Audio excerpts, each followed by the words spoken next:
Jason Anderson was an ordinary man, until he woke up in the DC universe as the youngest son of the notorious Anderson family, a wealthy crime syndicate expanding its grip into Gotham. But Jason isn't just an heir to a criminal empire, he carries within him the power of Sukuna, the king of curses. With fragments of that cursed power awakening, Jason finds himself drawn not only to the underworld, but also to the promise of total domination.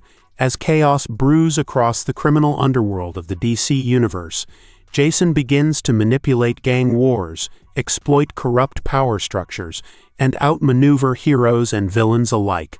With each step, he awakens more of Sukuna's cursed power, carving a path toward absolute dominance.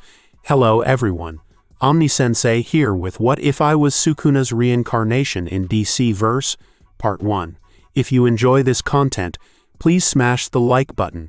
If you haven't already, please subscribe to the channel. Don't forget to check out the original story linked in the description. I hope you enjoy listening to it. System unlocked. Welcome back, King of Curses. The voice was foreign, mechanical, emotionless, and it echoed directly inside his skull. Jason groaned as a sharp pain twisted through his head, disorienting him. His eyes fluttered open. The world that greeted him was disgusting. He lay in a filthy alleyway, surrounded by the stench of piss, vomit, and rotting trash. The concrete beneath him was slick with something wet, he didn't want to know what. What the hell? He scrambled to his feet, leaning against a rusted garbage dumpster for support. His vision spun briefly before settling. The cold bit into his skin. Where the hell am I? He muttered. Did I drink too much last night? I could have sworn I was in my dorm room. That's when it happened. A blue screen, floating in midair, appeared right in front of his face. What the hell? He shouted, stumbling back. Words scrolled across it like some kind of twisted RPG HUD. King of Curses? Sukuna? What is this? Ding. Ding. Ding. Yes indeed. Host is the new King of Curses, in this new world. The voice again, calm and robotic, spoke from inside his mind. Jason clutched at his temples. Am I going crazy? What the hell is going on? A sudden voice cut through the alley's silence. Hey guys. Come check this out, looks like we got a rich boy over here. Jason turned sharply. 3 figures stepped out of the darkness, rough silhouettes in the dim alleyway light. Their voices reeked of bad intentions. Hey, big guy, that's a real nice suit you're wearing, one sneered. Jason blinked, glancing down. Sure enough, he was wearing a sharp black suit, tailored, expensive, and definitely not what he'd gone to sleep in. The man grinned and flicked open a switchblade. Why don't you empty your pockets for us? Jason raised his hands slowly, trying to keep calm. Hey, I don't want any trouble, okay? I don't have any money, and my phone's crap. You'd probably pity me more than rob me. So let's just, can we not? The leader chuckled darkly. Oh yeah? Not feeling generous tonight? Maybe we'll just take that fancy outfit off your hands instead. You don't mind, do you? Jason frowned. What do you mean by that?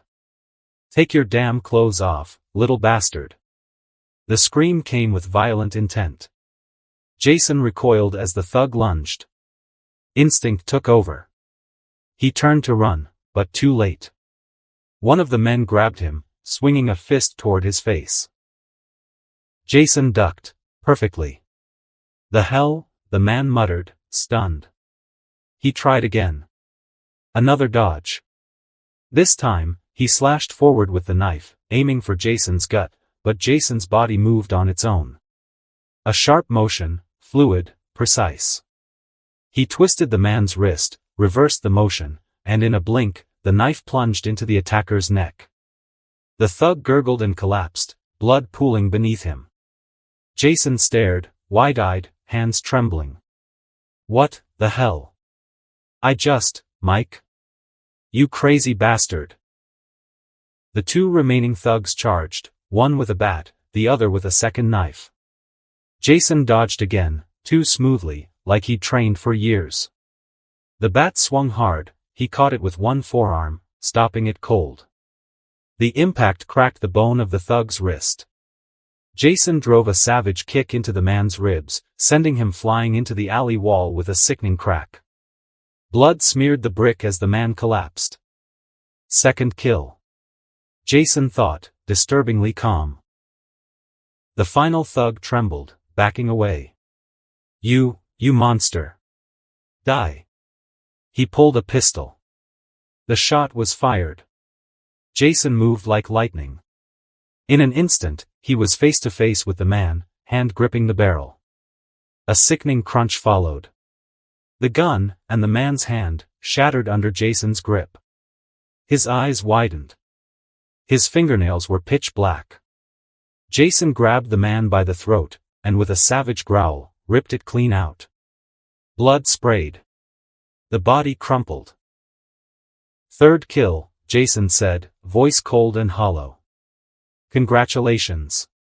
Mission completed, the King of Curses draws blood. You have gained 3 souls. He blinked. 3 souls. What the hell does that mean?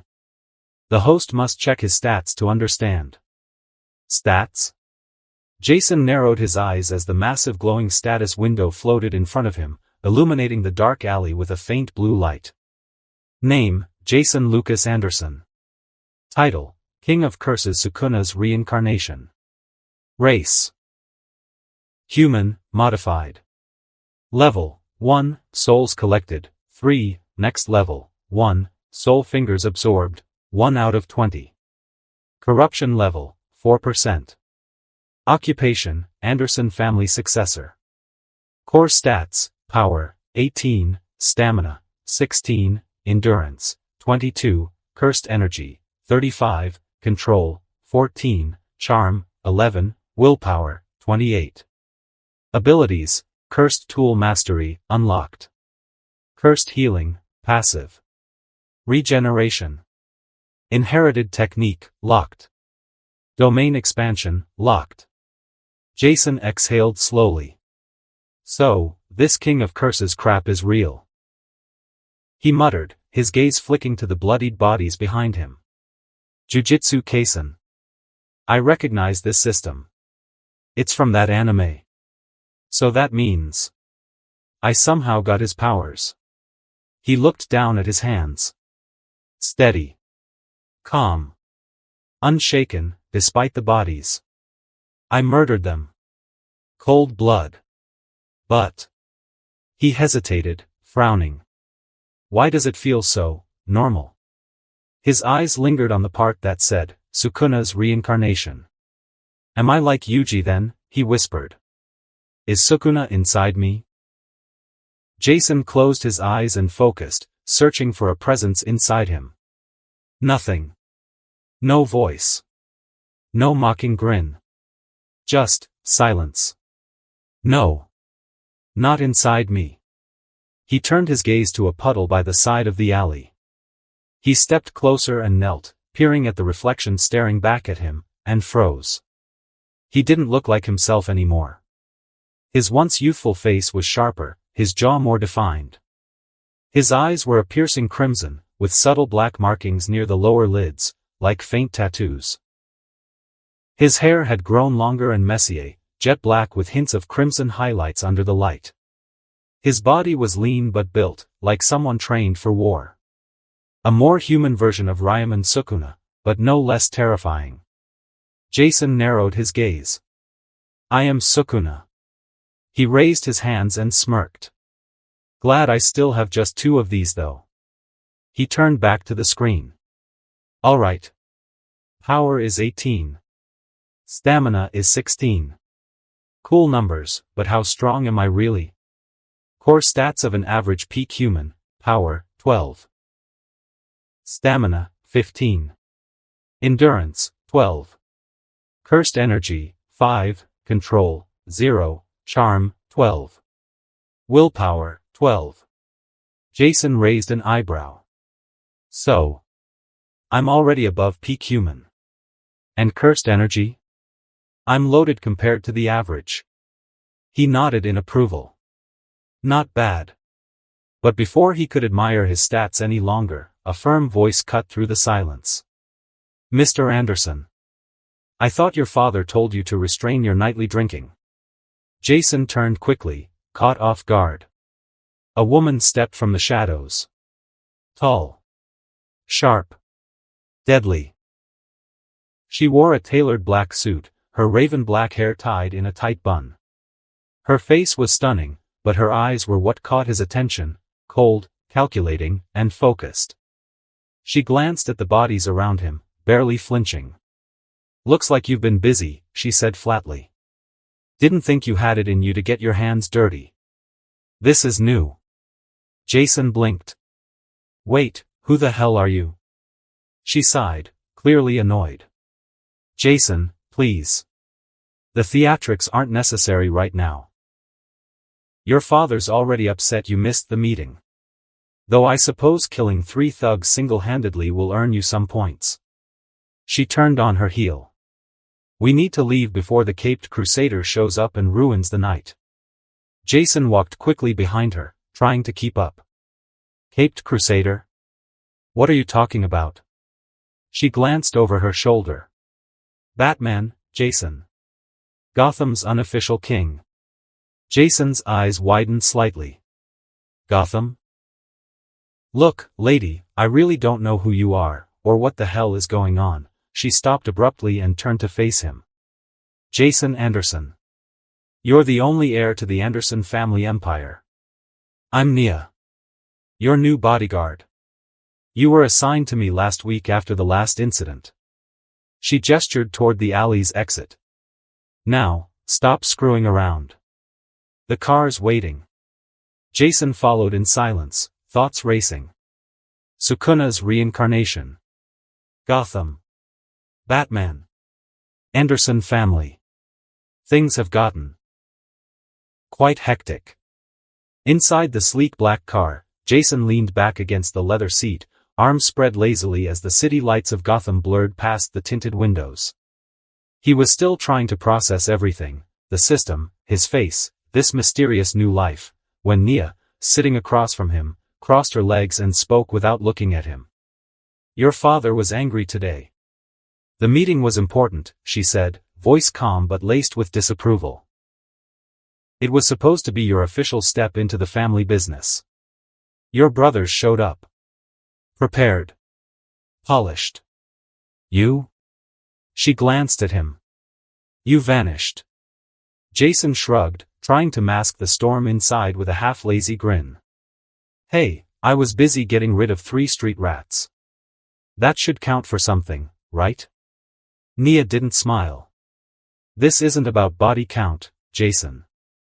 Your father wants you to prove you're more than just a reckless playboy. Jason raised a brow, playing into the role. Playboy? Me? Come on, Nia, you wound me. She rolled her eyes. You show up to meetings hungover. You skip training sessions. You flirt with clients' daughters. And now you've killed people in an alley. This isn't the way to climb the ladder. Jason smirked, deflecting with sarcasm to cover his complete lack of understanding. So what you're saying is, I'm a little behind? What I'm saying, Nia said, her voice sharp, is that your brothers are already integrated into the business. One runs our overseas operations. The other handles internal logistics. You? You're still the wild card. Jason let out a low whistle. Tough crowd. She sighed again. You're lucky you're a natural. Even if you're a mess, you've got instincts. Jason looked out the window, trying to piece together the puzzle of this new world he had been dropped into. Mafia family. Gotham. Brothers. A powerful father. And he was Jason Anderson. A troublemaking heir with no ambition. All right, he thought. Fake it till you make it. Soon the car began slowing down. They passed a heavy wrought iron gate with cameras and armed guards flanking either side. Beyond it, a massive mansion loomed in the distance. Gothic architecture blended with modern design. Sharp edges. Black stone walls. A long driveway lined with perfectly trimmed hedges, patrolled by men in suits and Dobermans on leashes. Jason stared. Damn. I lived here. Nia glanced at him again, eyes narrowing slightly. You always say that when you're drunk. The car rolled to a stop in front of the main entrance, where two butlers stood in formation. The heavy doors opened before Jason even reached them. Inside, the mansion was cold, regal, and intimidating. Marble floors. Blood-red carpets. Portraits of powerful-looking men in suits. Armed guards lined the halls. It wasn't a home, it was a fortress. Jason was barely through the doorway when he heard the voice. Jason. He turned to see a tall man descending the stairs slowly. Broad shoulders wrapped in a black dress shirt with the sleeves rolled up to his forearms, revealing faded tattoos, snakes, chains, and a bleeding rose. His silver hair was slicked back. A jagged scar cut across his left brow. His eyes were steely blue and cold as the ocean in winter. Dominic Anderson. His father. The man radiated power, the kind that didn't need to be spoken aloud. The kind that silenced rooms. Jason straightened instinctively. Dominic walked up to him, slow and deliberate. You missed the meeting. Jason shrugged, playing the cocky son. Got sidetracked. Dominic's stare hardened. Sidetracked. Jason cleared his throat. Handled a few nuisances. 3 thugs in the alley. They're not breathing anymore. There was a long pause. Then Dominic sighed, eyes scanning him up and down. You look like hell. Jason smirked. You should see the other guys. Dominic's expression didn't change. You think this is a game? You skipped the table with my partners to roll in the dirt with street rats? Jason opened his mouth, but Dominic raised a hand. Still. The older man muttered, folding his arms. You handled it alone. No guards. No cleanup crew. No power from the family name. Just, you. Jason blinked, unsure where this was going. That, Dominic said, voice lower, is the first real thing you've done in months. Jason cocked a brow. Wait, so, you're mad but, proud? Dominic stepped closer, his voice just above a whisper. Don't make me regret feeling proud, boy. This life will eat you alive if you keep acting stupid. So if you want to prove you're an Anderson. He turned and walked past him. Then act like one. Jason exhaled once Dominic disappeared into the halls. Nia walked up beside him. He didn't kill you. That's something. Jason chuckled under his breath. Yeah. I think I'm starting to like being Jason Anderson. As punishment for skipping the meeting, Dominic Anderson gave a simple command. Nia. Train him. Beat him back into shape if you have to. It wasn't the first time that order had been given. Jason Anderson, the spoiled heir, had spent his youth under Nia's guidance, though guidance usually meant getting knocked flat on his back within 5 minutes. Jason had always been a natural with instincts and charm, sure, but fighting? He was a lost cause. No discipline. No drive. No grit. Nia had seen better reflexes in house cats. That's why the last 2 hours left her completely and utterly rattled. She lay on the mat, breathing hard, bruised along her ribs, her knuckles scraped raw. Sweat poured down her face as she glared up at the figure looming over her. Jason. No, not the Jason she remembered. This Jason wasn't flailing like an amateur or showboating like a bored rich kid. He moved like water. Every punch flowed into the next. Every parry came a second before hers. It was like he knew what she was going to do before she did. This Jason was a predator. A master. He reached down with a cocky grin and helped her up again, his breathing steady, not even winded. So he said casually, stretching his arms, Mom was Italian, Dad was Mexican, they got married, had me. And now we're, what, mafia cartel royalty. That's kinda cool. He suddenly pivoted, twisted under her guard, and swept her legs before she could react. She hit the mat again, hard. Nia groaned, dragging herself upright. Yes, but your dad leans more into the mafia side. He hated his old cartel ties. Burned them to the ground after they betrayed him. Jason tilted his head like it was news to him, which, in truth, it was. He wasn't the real Jason. Just a man trying to fill the shoes of a stranger. Nia stood again, slower this time. Her muscles ached. Her pride more. What's gotten into you? She asked, narrowing her eyes. You've never cared about the family. Never cared about training. So how the hell is this possible? How are you beating me, Jason? Jason smirked, walking in a lazy circle around her like a wolf circling tired prey. I've never been interested, he echoed. Or have I never wanted you to know that I was interested? Nia froze, her fists still up, but her stance wavering. That wasn't a Jason answer. She studied him now. Really studied him. His eyes weren't clouded with arrogance anymore. They were sharp. Calculated. A little dangerous. Like he was pretending to be who she remembered and only barely holding back something much bigger. Why now? She asked. Jason's grin faded just slightly.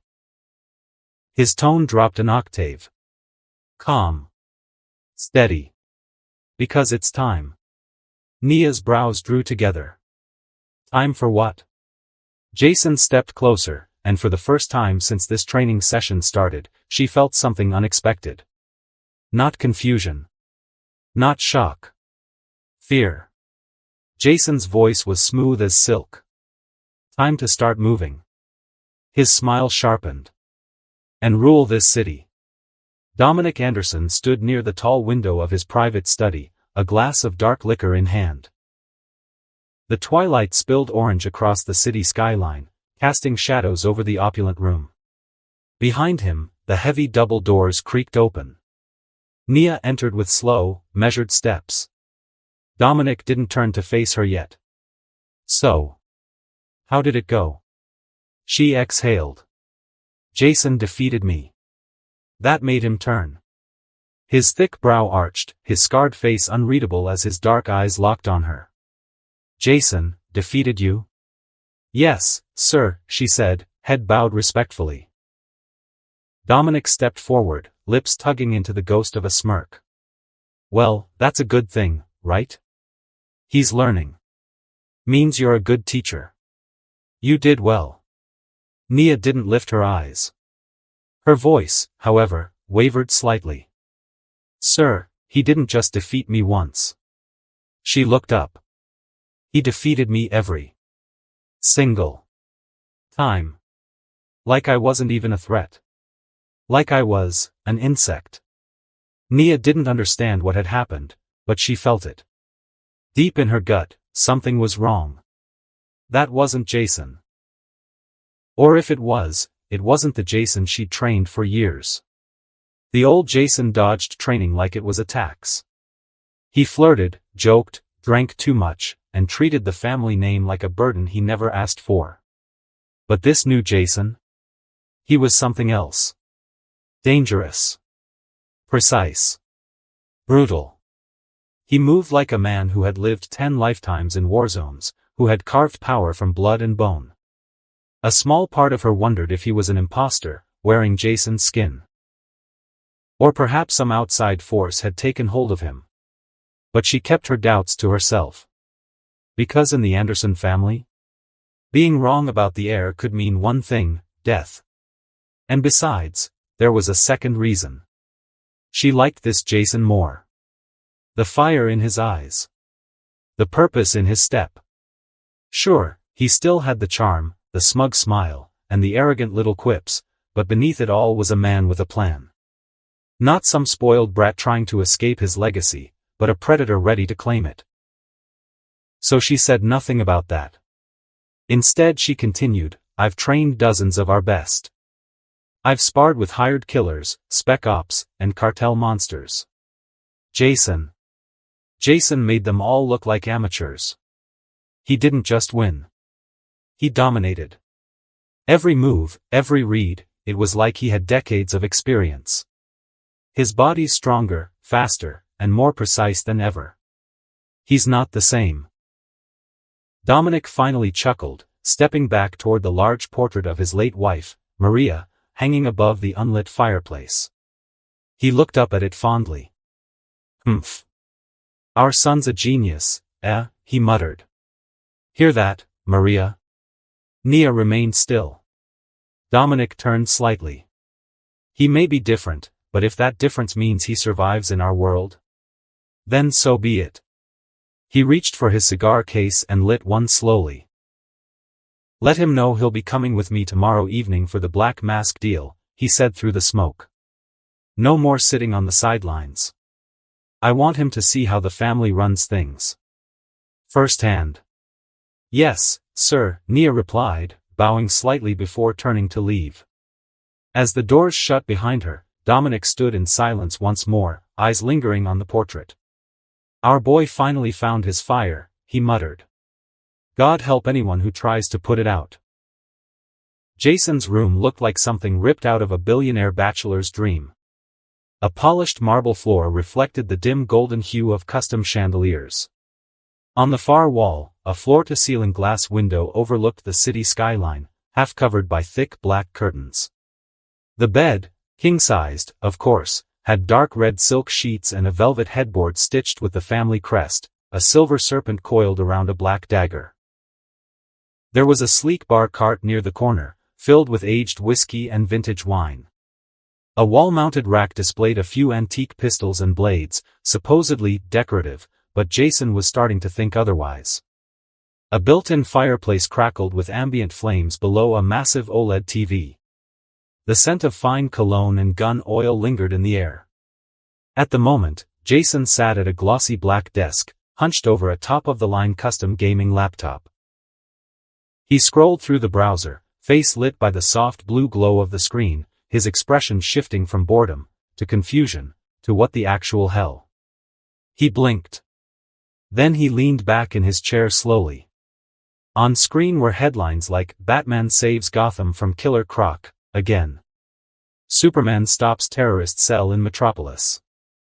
Flash neutralizes rogue speedster in Keystone City. Wonder Woman delivers UN speech on metahuman rights. Teen Titans expand reach to West Coast. Justice League responds to alien invasion attempt. No.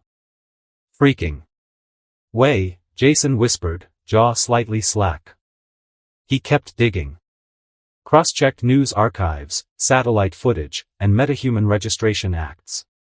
It wasn't a hoax. This wasn't cosplay or some alternate history Earth. This was the DC universe. Jason leaned back, exhaling sharply. Batman. Superman. The actual Justice League. He rubbed his temples. What the hell did I get reincarnated into? Just moments ago, he'd been content planning his rise in a criminal empire. Now he realized he was a street-level nobody in a world where gods walked the earth, aliens shattered planets, and wizards rewrote time. I need to get stronger, he muttered, eyes narrowing. Way stronger. Stronger than anyone here.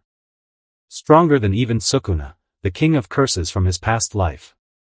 With renewed focus, Jason typed again, this time researching his own family. Dominic Anderson, business tycoon. Philanthropist. Investor. A cursory online search painted the man as a self-made billionaire, a global entrepreneur, and a beloved public figure. Articles sang praises of his donations, his clean record, and his model image. But Jason wasn't a surface-level guy. He dug deeper, into forums, dark web listings, and leaked financials. And the truth emerged like rot beneath polished wood. Drug routes. Murder for hire. Bank laundering. Human trafficking. Intercontinental arms smuggling. Dominic Anderson wasn't just a kingpin. He was the king. The smiling face of one of the most feared underground empires on the eastern seaboard. Jason sat in silence for a moment, letting it all settle. That's when the knock came. Knock. Click. The door creaked open without permission. Jason turned his chair toward the doorway, and his breath hitched slightly. Standing there was her. Tall. Striking. Mediterranean beauty carved from perfection. Long, flowing black hair that cascaded over a form-fitting designer jacket. Olive-toned skin. Emerald green eyes that could cut through glass. Bold, furious, and absolutely stunning. Excuse me? Jason barely got the words out. Wham. Her fist crashed into his stomach. Jason didn't flinch much. It stung, but barely. He blinked, looking mildly amused as she froze in place, hands still buried in his abs. Jason, you idiot. Did you really almost die tonight? She screamed, stepping back in shock. Huh? Jason raised an eyebrow. She clenched her fists again. You absolute moron. Behind her, a panicked guard peeked in. Miss Valentina, please. Don Dominic is asleep, shut up. I'm talking to my brother here. Jason's eyes widened slightly. Brother? Damn. That's a shame. Still, he played along, sitting up straighter with a sheepish grin. Can we talk quietly? I don't want to get Dad mad. Valentina clicked her tongue and crossed her arms, nostrils flaring. Tisk, fine. You almost died. Valentina snapped again, pacing the room like a storm in heels. Jason, sitting back in his chair with a lazy smirk, shrugged. No, I was threatened. Beat the hell out of them. Then killed them. It's different. I wasn't even close to dying. Valentina spun around, fists clenched. But you're not good at fighting yet. You could have gotten yourself hurt. You're my baby brother, I can't just sit around while you get torn apart out there. Jason tilted his head, amused. I'm 19 now. You know that, right? She didn't answer. Instead, she closed the distance between them and wrapped her arms around him in a tight, bone-crushing hug. You'll always be my baby bro, no matter what, she whispered. Jason blinked, the warmth catching him off guard. He gave in, resting a hand lightly on her back. I'm okay with that. But you have to understand, your baby brother's becoming stronger. You should ask Nia, she'll vouch for me. Valentina pulled back, eyes narrowing. I still don't like it. Jason shrugged again, casually leaning back in his chair. You don't have to. Just don't get in my way. She sighed. Fine. I'll let you be you. But promise me you'll be safe. Aight? I promise, Jason said, meeting her gaze sincerely for a brief moment. Valentina finally smiled, tousling his hair before turning around and walking out of the room. The door clicked shut behind her. Jason let out a long breath, then flopped back onto his bed. He stared at the ceiling, mind running fast. Let's see. Dominic Silva, aka Dominic Anderson. Age 50. His father. A man with a dark past and a carefully polished future. Jason had dug deep, learned that Dominic had taken the Anderson name from a man he deeply respected. A gringo who apparently saved him from the cartel, raised him like a son, and then died with bullets in his back. Dominic buried his old name, the bloodstained Silva, and walked forward as an Anderson. Now, billionaire. Power broker. The devil in a tailored suit. Maria Luciano, age 48. His mother. Daughter of a former mafia don. The Luciano bloodline was drenched in legacy and violence. When the old man retired, he handed his empire to Dominic, not out of weakness, but out of respect. Maria's family trusted Dominic to keep their legacy alive. And he had. Marco Anderson. Age 29. Firstborn. College graduate. Businessman. The white sheep. Made the family look legitimate. Investments, fronts, charity projects. The one on Forbes lists and talk shows. But Jason wasn't fooled. He knew Marco kept the books clean while Alessandro made sure the streets stayed dirty. Sophia Anderson. Age 28. College teacher. Married. A kid. Jason was technically an uncle, though he hadn't met the kid or even talked to Sophia. She stayed out of the business completely. Probably the only one in the family with a clean conscience. Alessandro Emilio Anderson. Age 25. The one everyone whispered about. No smile. No mercy. Every guard flinched when his name came up. He was the enforcer. The ghost in the black car. The storm in the night. People said he was Dominic reincarnated. Ruthless. Cold. Brilliant. And oddly, fond of Jason. Valentina Anderson. Age 22. His sister. College student, business track, smart and sharp with a wicked smile. She was the people person. The one who charmed clients and blackmailed politicians with a wink. Protective of Jason like a lioness. And finally, Jason Anderson, age 19. The youngest. The disappointment. No Italian name. Given the title of Anderson directly, like a legacy from the dead man who'd saved Dominic's life. Everyone in the family saw Jason as a failure. Playboy. High school dropout. Party animal. Strip club regular. Scum by most accounts. Jason smirked to himself. I like it. In a world full of gods and capes and cosmic threats, his reputation as a careless brat was the perfect cover. Just like Bruce Wayne played a dumb billionaire, Jason would wear his trash label like armor. No one would expect what was coming. I'm in DC, baby, he whispered. The perfect playground. He rolled over, staring at the ceiling. What would my dad say if I told him I knew the real identities of all our hero enemies? He chuckled. He'd probably laugh, then start planning. Yeah. Jason was going to love this new life. Jason took a long, undisturbed sleep that night, his first real rest in this new life. But the moment morning light filtered through the curtains, he was up, alert, and moving like something inside him refused to sit still. He didn't waste time. After a quick shower and a protein-heavy breakfast, he made his way to the family gym. The moment the heavy doors shut behind him, he locked them. No distractions. This wasn't vanity training. It was survival. For the next few hours, Jason pushed his body to the limit, punches, kicks, grapples, footwork drills, and weight training. It wasn't just impressive, it was unnatural.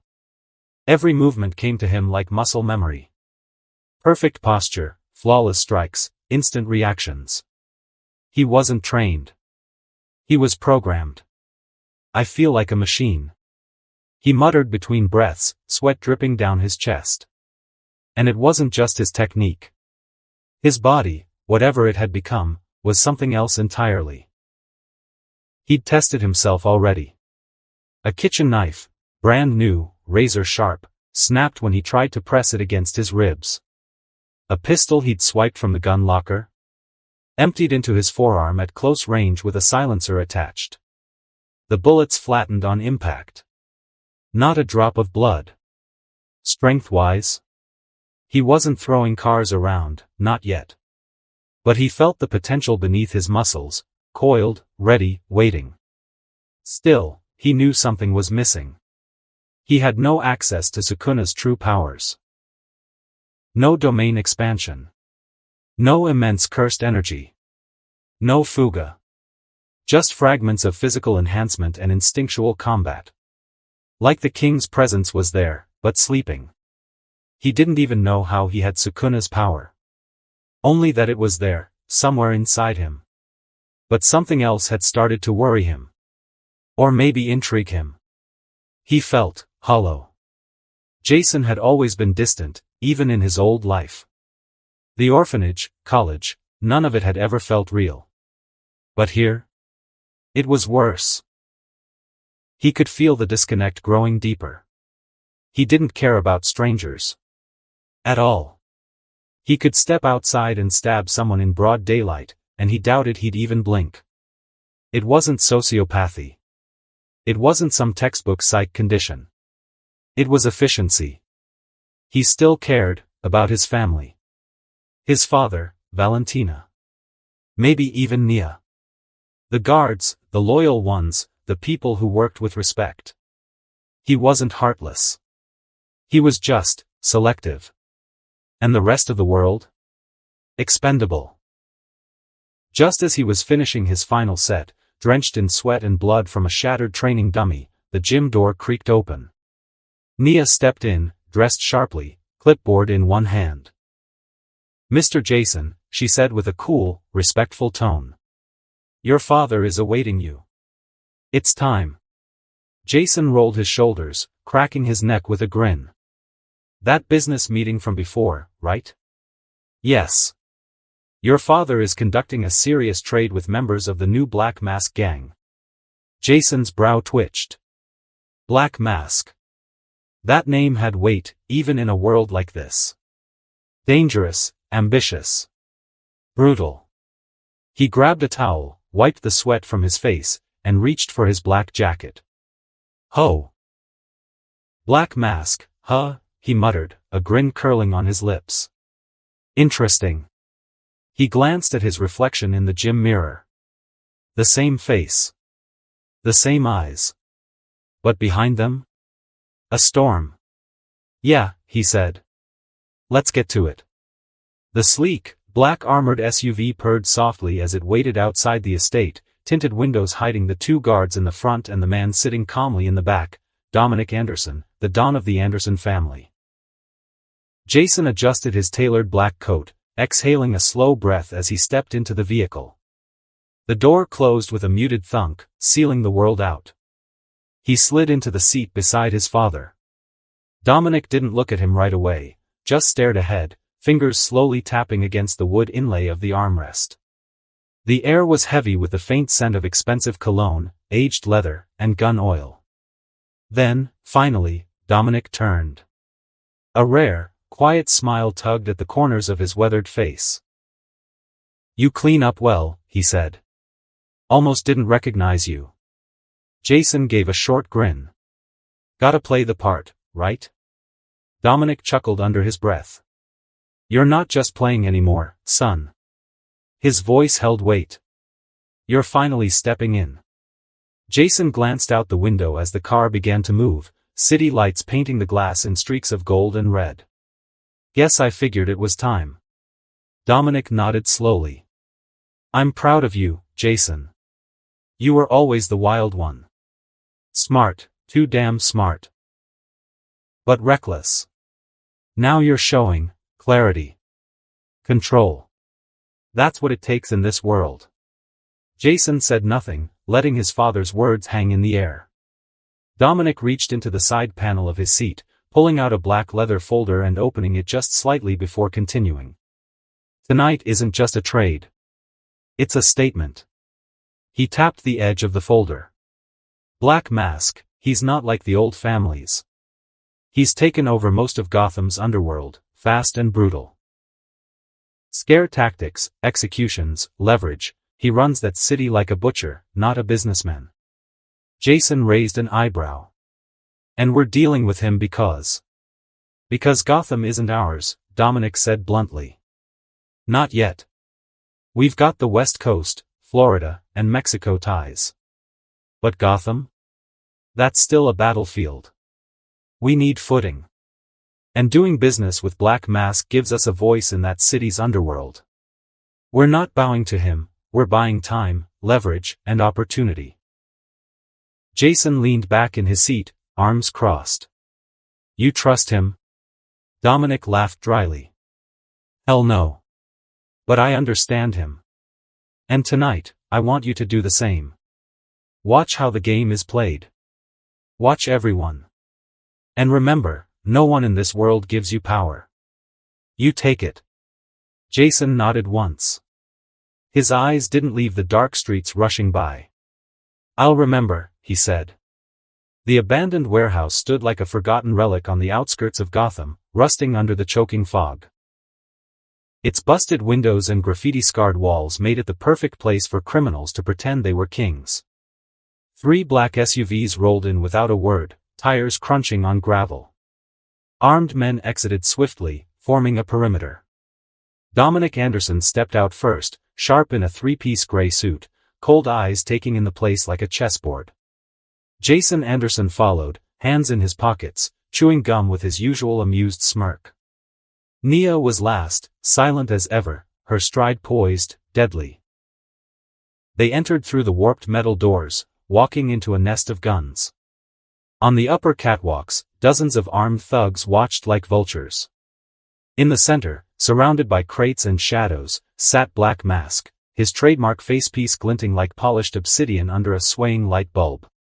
He didn't rise to greet them. You're late, he said coolly. I'm not a fan of waiting. Dominic barely acknowledged the jab. And yet here you are. Black Mask chuckled. Still the gentleman, Dominic. Still pretending your blood money smells like cologne. Dominic's expression didn't shift as he signaled to one of his men to set down a metallic briefcase. We brought what you asked for. Black Mask gestured lazily. One of his men cracked open the case, eyes going wide. Inside, sleek, state-of-the-art firearms, custom forged by the Andersons, illegal in most countries due to international laws. I'll give it to you, Black Mask muttered. You make beautiful tools. He motioned toward one of his goons, who tossed a duffel bag onto the table. Nia unzipped it. Her brow furrowed. This is half. Dominic looked up. Calm. Steady. We had an agreement. Black Mask rose slowly, the air shifting around him.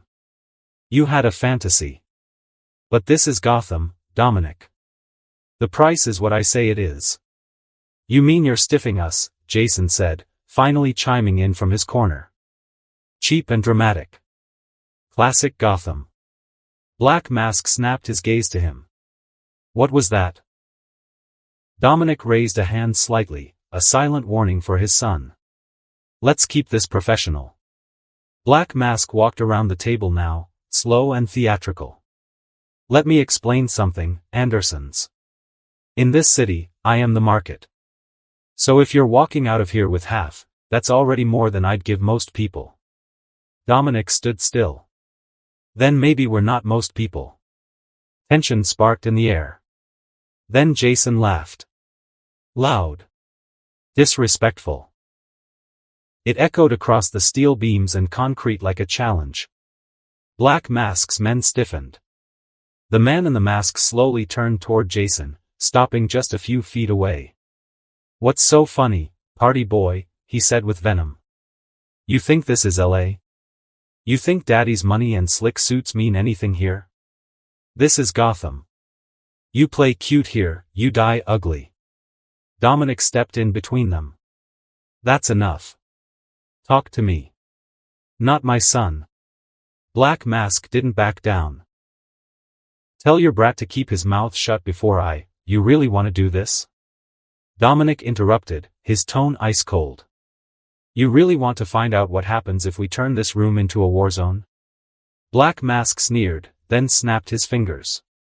Instantly, the upper level filled with the sound of clicks and slides, 50 guns drawn, aimed, and ready. Anderson's men responded like a tide, weapons out, safeties off, no hesitation. The air turned electric. One spark, and hell would break loose. Jason stepped forward between them all, hands still in his pockets. Nah. No one's pulling the trigger, he said, smiling like he was about to deliver a punchline. Black Mask turned toward him again, furious. You think I won't? Jason leaned slightly forward, his voice low and deliberate. Because if a single shot goes off, the bat will be here in 5 minutes. Black Mask faltered. Jason grinned wider. Isn't that right? SUKUNA'S? Silence. The name hit the air like a gunshot. Black Mask's hand twitched near his gun. His head tilted slowly. What did you just say? Jason stared him dead in the eye. I said, SUKUNA'S. Not many people know that name these days, huh? The silence stretched taut. Black Mask slowly raised his pistol and aimed it at Jason's forehead. Dominic and Nia raised theirs in sync, locking onto Black Mask's skull. But Jason didn't flinch. Instead, he reached out and grabbed the gun. Metal groaned. Black Mask watched in disbelief as the barrel began to bend and crush under Jason's tightening grip. Jason's voice dropped to a whisper. Do you wish to experience it? Black Mask stepped back in shock. Metahuman. I asked you a question. Experience what? Jason's pupils dimmed to pitch-black voids. 2 jagged black streaks slid down beneath his eyes like demonic tears. He smiled. Death. Ha. Fine, you're a lucky boy. I'll bite. Black Mask sneered, his voice gravel against steel. That skull-like mask of his didn't show emotion, but his posture, the casual flick of his hand, he radiated smugness. Dominance. He snapped his fingers. From the darkened edge of the warehouse, another man stepped forward, tall, burly, face hidden behind a ski mask. He carried a duffel bag, worn and stretched to its limits. With a thud, he dropped it at Nia's feet. Nia stepped forward, movements tense. Her fingers hovered near her sidearm. Around her, Anderson guards reacted like coiled springs. Raising rifles slightly, eyes scanning. Too quiet. She crouched. Unzipped the bag halfway. Click. Something metallic. Too sharp. Too deliberate. Her eyes widened. SHIT. SSSHT, boom. A brutal flash tore through the warehouse like lightning cracking across glass. Light exploded. Sound followed, a thunderclap of a flashbang, blinding, deafening, and disorienting. Flashbang, someone yelled just before the storm hit. In the whiteout, gunfire erupted. Panic. Screams. Metal on metal. Barking commands lost in the cacophony. Bullets ricocheted, snapping through crates and bodies alike. Smoke filled the air. A veil of war. Amid the chaos, Jason stood tall. His coat hit the ground as his chest expanded with slow, measured breath. His veins pulsed black. Something ancient stirred inside. You shouldn't have done that. He muttered. From his fingers, nails pushed forward, slick, sharp, obsidian black. Talons. His skin paled. Eyes lost color. The Jason Anderson everyone knew was gone. He surged forward like a missile. One of Black Mask's men turned, stunned by the sight. Jason appeared in front of him in a blur, talons tearing across his neck. Arterial spray painted the nearby crates. Jason didn't pause. He ducked under a hail of bullets and leaped forward like a panther. His hand pierced another man's chest with ease. Ripped out the heart. It beat once in his grip before he flung it away like trash. Monster, someone screamed. Jason turned toward them with a crooked grin, face half-shadowed in flickering light. You're goddamn right. He twisted and dodged, a ghost among men, his body a blur of slashes and ruptured flesh. A man tried to run. Jason grabbed his head and slammed it into a steel beam, his skull cracked like glass, his limp body falling like a ragdoll. A shotgun was fired at him point blank. He vanished, appearing behind the shooter, fangs sinking into his throat. Blood poured. The ground was soaked red.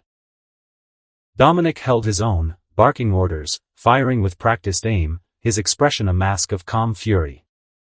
Nia, agile and precise, cut through enemy lines, but even she had to pause once, staring in disbelief at Jason. What she saw wasn't training. It wasn't talent. It was something far darker. A beast. Meanwhile, Black Mask crawled across the floor, dragging himself behind a metal crate. He popped open a black case hidden beneath it. Inside, a prototype weapon, long, matte black, and heavy-barreled. Stolen from a weapons lab in Star City. The kind of thing that could punch through tanks. He aimed. Boom! A brilliant blue blast tore through the air. Jason barely tilted his head as the beam missed by inches, slamming into a support column and vaporizing it. Dust and debris rained down. Jason turned slowly. His wound from earlier sizzled, cauterized by the blast, but he didn't flinch. Black Mask fired again. Jason slid under the beam, claws sparking against the ground. Another shot. This one grazed his ribs, burning through flesh, but Jason barely grunted. He was already upon him. With a scream of fury, Jason lunged.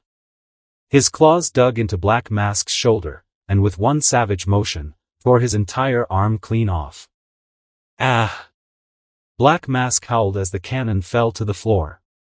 He rolled, clutching the stump, breath ragged. Jason towered over him, his body painted in gore, chest rising and falling like a beast mid-hunt. He leaned down. You're not the market anymore. He grabbed Black Mask's skull, fingers curling around it like a vice, ready to crush. Then, FWIP. A wire snapped around Jason's wrist, cutting deep as it tightened. Yank. He was pulled backwards, slammed against the ground, grip broken. Jason snarled, rolling to his feet, talons bared. From the smoke, black cape swirling, boots hitting the floor like falling hammers, a shape stepped forward. Shadowed. Silent. A pointed cowl. A burning glare beneath it. Batman Jason stood, towering amidst the bodies and smoke, his chest rising with calm, precise breath. He didn't even look back as he spoke, everyone retreat. Leave him to me. His voice cut through the chaos like a blade. Behind the crates, hidden in the shadows, Dominic gave a single nod. He didn't want the bat seeing his face, not yet. He raised a hand. You heard him. Pull back. His men followed without hesitation. Across the room, Batman stepped forward from the haze, his cape shifting behind him like wings of vengeance. I can't allow that. His voice was deep, steady, and commanding. But before he could finish, crack. Jason's foot came flying toward Batman's face without warning. The Dark Knight ducked just in time, but mid-swing, Jason twisted his body, his foot slammed downward in a brutal arc, smashing into Batman's shoulder and driving him into the concrete floor. Boom! Dust shot up around them. Even Batman looked stunned for a moment, not by the hit, but by the force behind it. Jason was strong. Too strong. But Batman didn't waste time. He dropped a handful of spherical devices onto the ground. PSSSSSH. Thick smoke erupted, blanketing the floor. From above, FWIP, a grappling line fired, yanking Batman up into the shadows of the warehouse ceiling.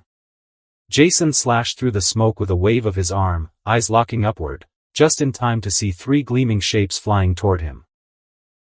Thunk. Thunk. Thunk. Crack. The batarangs detonated on contact, mini explosions tore through the air, hurling Jason backward across the room. He hit the floor, skidded past debris, and a snarl escaped his lips. But he didn't stay down. Jason rose. Fast. Half his shirt torn, blood on his lips, eyes hollow, predator eyes. He charged forward. Batman swung down from the rafters, drop-kicking from above. Jason caught the momentum mid-air, twisting his body to throw Batman over his shoulder. Bam! The bat hit the ground hard. Jason followed with a slash, claws scraping against armored gauntlets. Sparks flew. Batman gritted his teeth, striking with precision, fists, knees, and jabs trained to paralyze. Jason took the hits and returned with brutal swings, overwhelming power. It was martial arts against monstrous instinct. Equal. But only for a while. Then, an opening. Batman glanced to the side. Black Mask was still alive. Barely. That half-second of distraction was enough. Jason vanished. And reappeared right behind Black Mask, claws raised. No! Batman shouted. Too late. Shunk, Jason's claws pierced through Black Mask's chest, silencing him forever. The body dropped. Lifeless. You will pay for this, Jason Anderson. Batman's voice roared with fury, grief, and rage as he launched again, fists flying. Jason weaved through the strikes, sliding out of reach, eyes sharp. He didn't strike back. He retreated. You think this is justice? Jason said, stopping just at the exit. Batman was ready to chase, but froze as Jason spoke again. His voice turned colder. Quieter. But every word carried weight. Bruce Wayne. Keep away from me and my family, and I'll keep your secret hidden. Batman's body tensed. And you're not the only one. Jason's eyes glinted in the darkness. Barry Allen. Clark Kent. Diana Prince. And many more. A beat of silence. Do not follow me. Do not challenge me. Do not mess with my family, and your secret will stay safe. With me. Jason turned his back. Walked into the dark. Batman stood there. Frozen. Mind racing. Trying to understand. How? How the hell did Jason Anderson know who they were? Back in the house, the atmosphere was tense, yet quieter than before. The war was over, for now. Nia sat beside Dominic, carefully tending to the bruises on his shoulder. The man barely flinched, too distracted, eyes burning with worry. Did he come back yet? He asked, voice low but tight with tension. Not yet, the guards are still looking for him. Replied Nia, keeping her tone calm. Bang! Dominic slammed his left hand against the table, rattling the glassware. I shouldn't have left him, he roared, the guilt in his voice uncontainable. He looked up at the large framed picture of his late wife across the room. His knuckles were white, jaw clenched. He couldn't shake the image of his son alone, against Batman. Nia stepped closer, softly speaking, Don't worry, boss. You saw how he handled himself.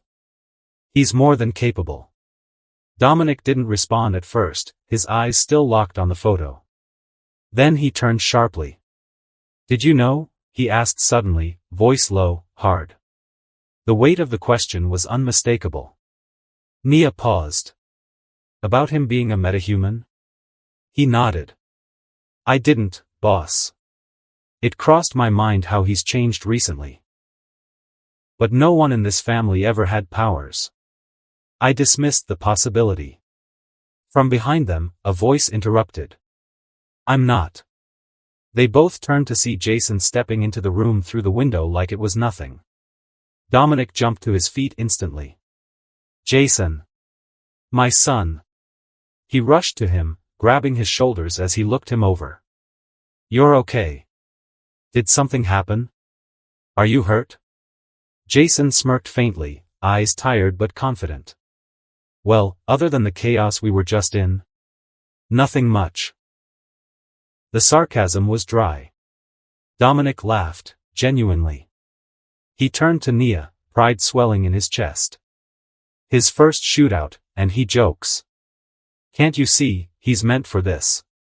Then he looked back at Jason, more serious now. What happened with the bat, kid? Jason stretched his neck and exhaled slowly. Ended up fighting him. Forced him to back off. As for Black Mask? It's over. He's dead. No one will even think about betraying the Anderson family after tonight. Dominic's eyes widened. My boy. He clapped Jason on the shoulder twice, full of pride. That was splendid work, splendid. He stepped back and finally asked, now, will you tell me what that was all about? The power? Jason looked down for a second before answering. It's not metahuman genes. It's a special thing. Something only I have. He looked his father in the eye. I don't want you to worry about it, father. It's something I was born with. I just chose to hide it before. Dominic lowered himself back into his seat, slowly nodding. But why? Jason's eyes shifted, the weight of past years behind them. Because I was afraid of it. But recently, I've learned to accept it. To accept being part of this family. Dominic gave a slow, thoughtful nod. I understand, son. I won't pry further. I know some things run deep. He gave Jason a steady look. Just know, your father will always have your back. He exhaled, leaning back. Now go. Get some rest, Jason. You've earned it. Our hero. Jason smiled faintly, nodded once, and turned to leave. The house felt different now, like something had shifted. Like the Anderson family had just been reborn. Jason relaxed back on his bed, the dim light of his room casting shadows across the ceiling. With a flick of his fingers, a transparent screen opened in front of him. Name, Jason Lucas Anderson. Title, King of Curses, SUKUNA'S Reincarnation. Race, Human, Modified. Level, 3. Souls collected, 37. Next level, 3, fingers absorbed, 1 out of 20. Corruption level, 42%. Occupation, Anderson family successor. Core stats, power, 20, stamina, 18, endurance, 24, cursed energy, 37, control, 16, charm, 13, willpower, 30. Abilities, cursed tool mastery, unlocked. Cursed healing, passive regeneration. Inherited technique, locked. Domain expansion, locked. Jason smirked. 37 souls. Now that's lovely. Let's see. He hovered over the glowing, level up icon and tapped. In an instant, the collected souls burst into faint, purple flames and vanished. His body pulsed with quiet power as the screen refreshed. Name, Jason Lucas Anderson. Title, King of Curses, SUKUNA'S Reincarnation. Race, Human, Modified. Level, 8, souls collected, 7 souls. Next level, 9 souls. Fingers absorbed, 1 out of 20. Corruption level, 42%. Occupation, Anderson family successor. Core stats, power, 25, stamina, 23, endurance, 27, cursed energy. 40, control, 19, charm, 16, willpower, 33. Abilities, cursed tool mastery, unlocked. Cursed healing, passive regeneration. Inherited technique, locked. Domain expansion, locked. Jason nodded to himself. So every level does boost my core stats. Not bad. His eyes narrowed as he looked at one line in particular. But that corruption level, still sitting at 42%. I don't feel any different yet, but I don't like that number going up. His tone was thoughtful but edged with caution. He stared at the screen for another few seconds, then closed it with a dismissive wave.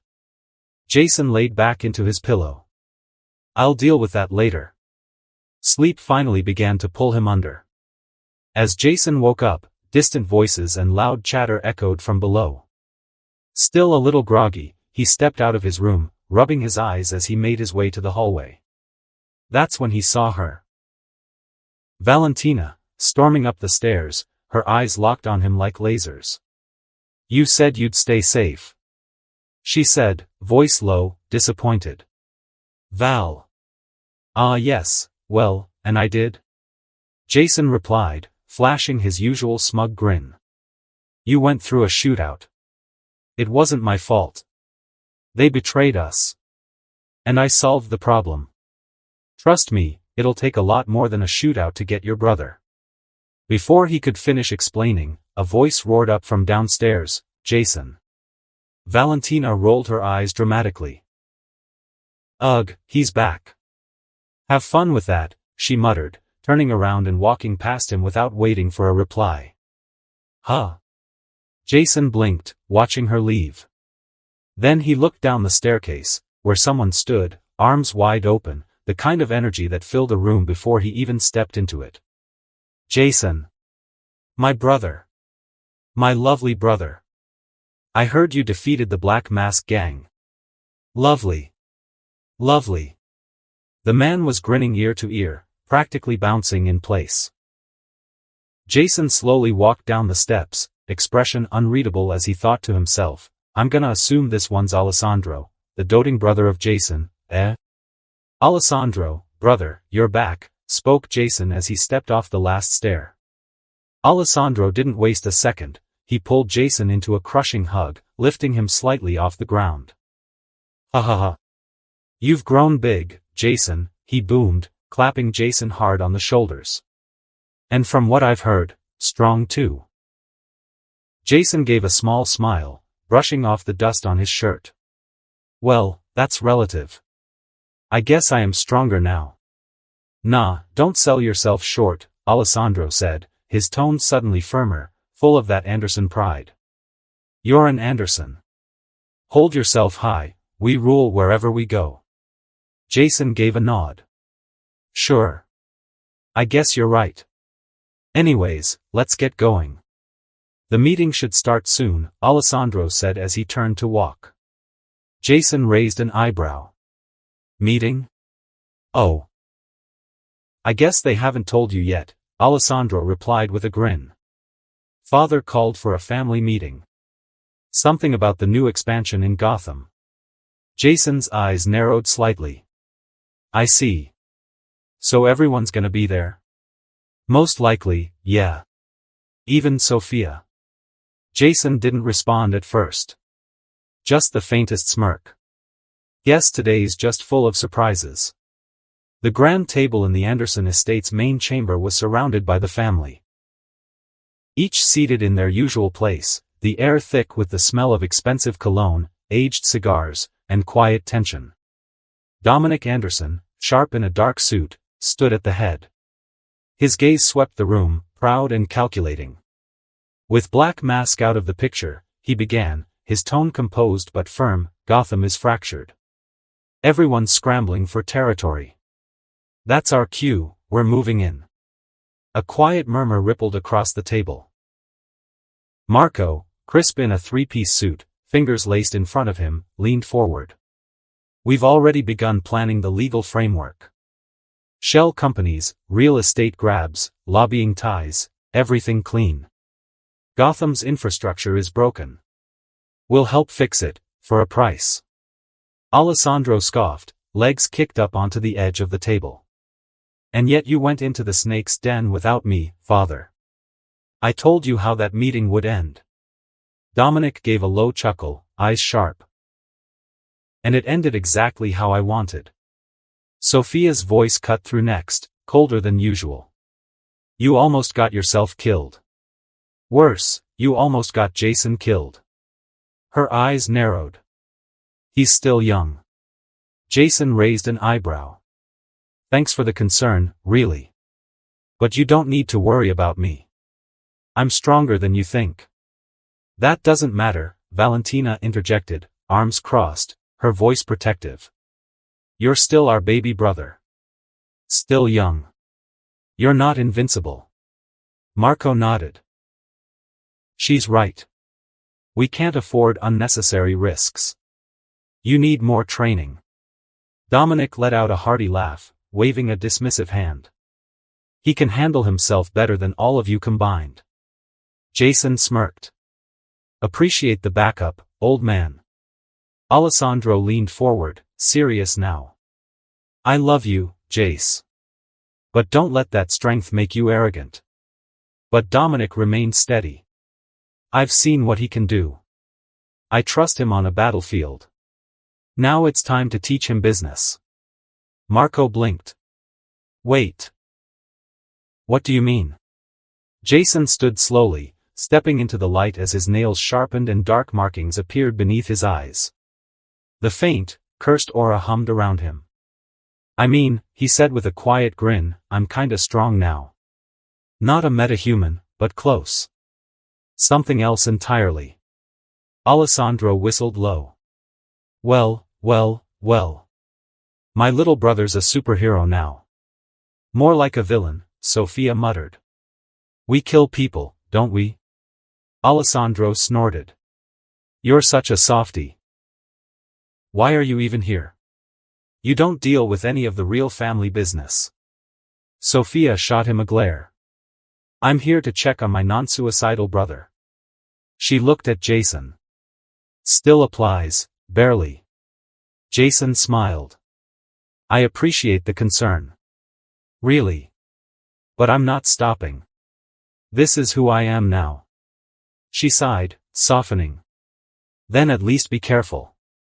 Even heroes die. Jason nodded once. Then he turned back to Dominic, eyes sharp. So, what's our next move? The tension in the room had mellowed, but the fire of ambition still simmered in the air as Dominic leaned over the table, pulling out a rolled-up map of Gotham. With a flick, he spread it flat across the table, various zones marked in red, blue, and black. Now listen carefully, Dominic began, voice low and commanding. With Sionis gone, the vacuum begins, but that doesn't mean the city's up for grabs just yet. Here's how it stands. Penguin controls the Iceberg Lounge and the docks. Two-Face rules the Narrows. Scarecrow's been playing around near Robinson Park. Ivy's got the Botanical District, no surprise. Bane's been sighted near the southern outskirts, probably setting up a smuggling route. And Riddler? That son of a bitch thinks Gotham University belongs to him now. He pointed to a large swath of territory marked in red. This was Sionis's turf. Now it's ours. Jason leaned forward, eyes locked on the map. I could take some of them now, he said calmly. A few of them aren't even that strong, no, Dominic cut him off sharply. It's too early. Alessandro nodded, arms crossed. Father's right. You move too fast, you get all of them on your ass at once. Jason frowned. Why would they team up? Marco leaned in. Because fear unites the weak. You take too much ground too fast, they'll feel cornered. Cornered dogs bite. And in Gotham, some of them bite hard. Jason exhaled through his nose, then grinned. Fine. So we take Sionis's turf and leave the rest to stew. Exactly, Dominic said. We fill the vacuum. Quietly. Cleanly. Our fronts take over his businesses. We buy out his contacts. We absorb the foot soldiers who are desperate, and we eliminate the ones who resist. Valentina let out a dramatic sigh, bored. And what about me? She muttered under her breath. Jason turned to her, raising an eyebrow. What did she mean by that? She wasn't strong. Was she? Dominic didn't hesitate. Your squad's already been briefed. The assassination team moves tonight. Any resistance that doesn't respond to our offer is removed. Jason's eyes widened slightly, brows rising. Wait, assassination squad? Marco chuckled. Don't look so surprised. Dominic gestured casually toward Valentina. Your sister leads the assassins. A full female squad. Lethal. Silent. Loyal. Jason blinked. Val? You think I spent all those late nights baking cookies? She smirked. Dominic continued. Marco's in charge of our legal empire and runs the Anderson Private Military Division. Completely black book, soldiers for hire, fully equipped. Jason looked to Marco. He always did dress a little too clean for blood work. And Alessandro, Dominic nodded at the grinning older brother, controls the streets. Anderson Mafia. Protection, gambling, influence. He holds the underworld leash. Damn right I do, Alessandro winked. And Sophia? Jason asked, looking at the quiet figure near the edge of the room. She doesn't get her hands dirty, Dominic said, but the lab? The weapons? The enhancements? She runs that. Sophia rolled her eyes. I build, I test, I don't kill. I'm here because of you, she added, glaring at Jason. Jason sat back, the pieces fitting together. His mind sparked, and an idea began to form, a dangerous, brilliant idea. He looked up at his father. Father. I want my own squad. Everyone went quiet. Dominic tilted his head slightly. Oh? That so? I want something I control, Jason continued, voice calm but resolute. Something special. A pause. And what would this squad be about? Dominic asked, intrigued. Jason leaned forward, a devilish grin creeping across his face. The Cursed Ones. A group of metahumans, people with special abilities. Broken, chaotic, dangerous. The kind you can't control. He placed his hand on the table slowly. But me? I will control them. A silence settled in the room as they took in his words. Dominic's eyes narrowed. Alessandro sat back with a raised brow. Marco folded his hands, curious. Valentina smirked. Sophia looked mildly worried. And Jason? Jason simply smiled. Now that's an interesting proposition, said Alessandro, a grin tugging at his lips as he leaned forward on the table. We did want to expand in that direction, didn't we, father? Dominic raised an eyebrow but said nothing yet. But the danger of such a team needs to be studied, Marco interjected calmly, always the logical one. We live in a world of flying aliens, metaspeedsters, Amazons, and magic. If you draw attention as a supervillain team, you might bring the Justice League right to our doorstep, Sophia finished coldly, arms folded. Jason didn't flinch. You're all right. But leave that to me. Just like I dealt with Batman yesterday, I'll deal with whatever comes. I'm not the strongest yet, sure, but I have other cards to play. He stood from his chair, voice rising with confidence. Besides, what if I make a hero team as well? The room went dead silent. Even Dominic leaned back slightly. Marco's eyes widened, he stood from his chair, stunned. You mean? Yes, brother, Jason nodded, smiling. I knew you'd get it. What? What? Explain that shit, eh?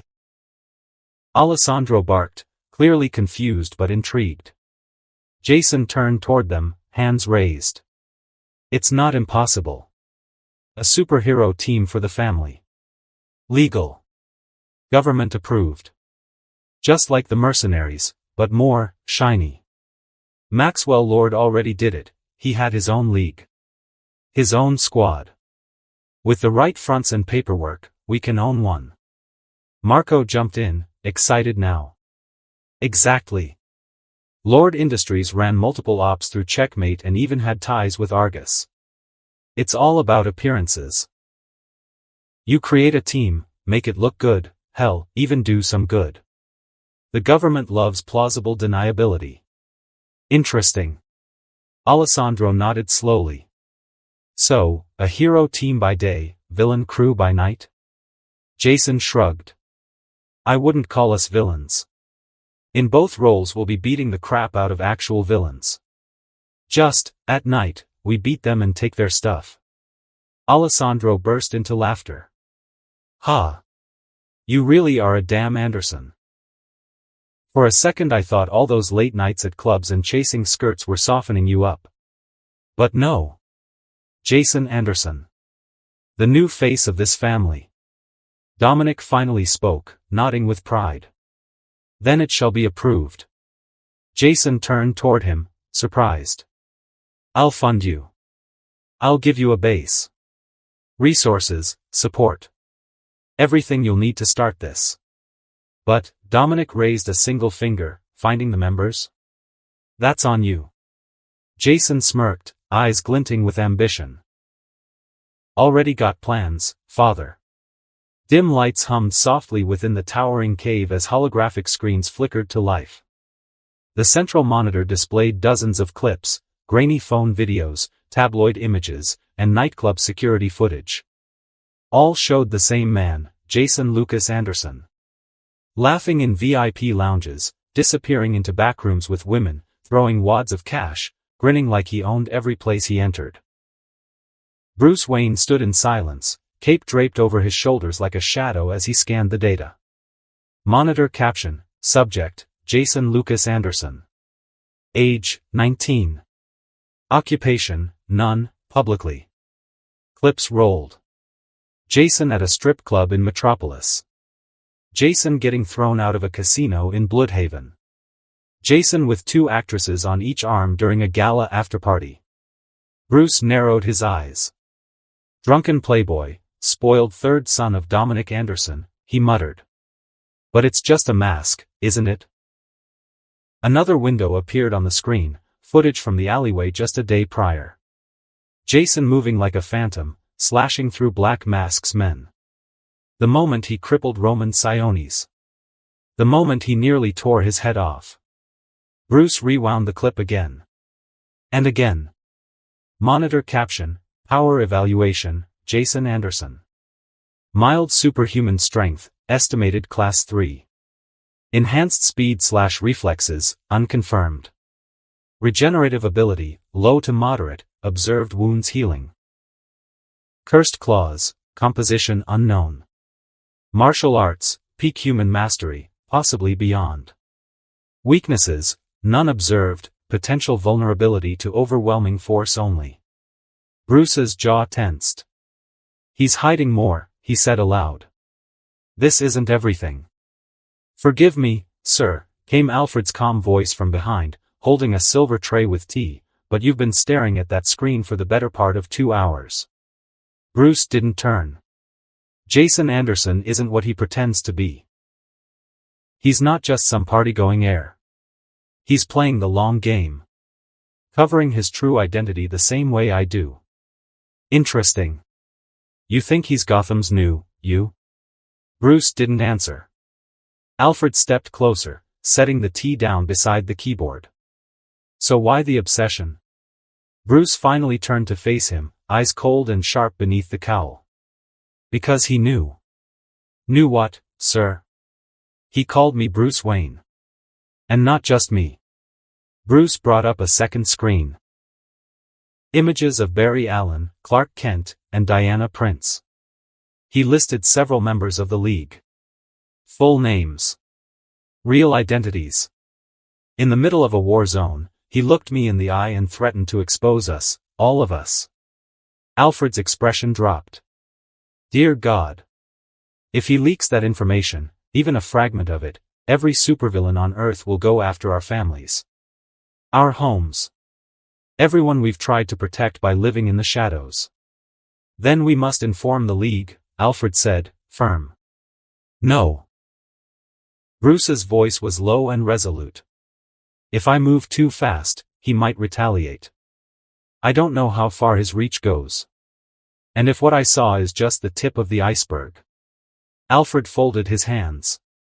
Then what's the plan? Bruce stared back at Jason's smirking image on the screen. We wait. We watch. We learn everything. The screen faded to black, except for a new file labeled in red, subject, Jason Lucas Anderson, threat level, unclassified, status, under surveillance, engage with caution.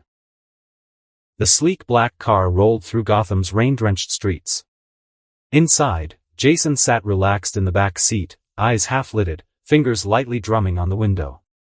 Nia, sitting beside him, looked up from her device. Out of your 10 targets, we've located 6. Jason's eyes sparked with excitement. He leaned forward slightly. Only 6.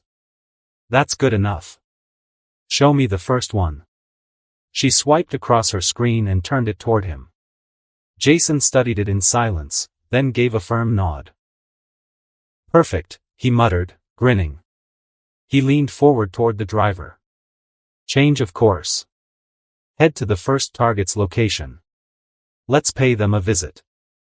The engine growled as the car shifted direction, speeding toward Jason's next hunt. Jason stepped over the creaky stairwell of a rundown apartment complex, walls stained yellow with time, the stench of old smoke and damp wood clinging to the air. He stood in front of a door that had clearly seen better decades and knocked. Silence.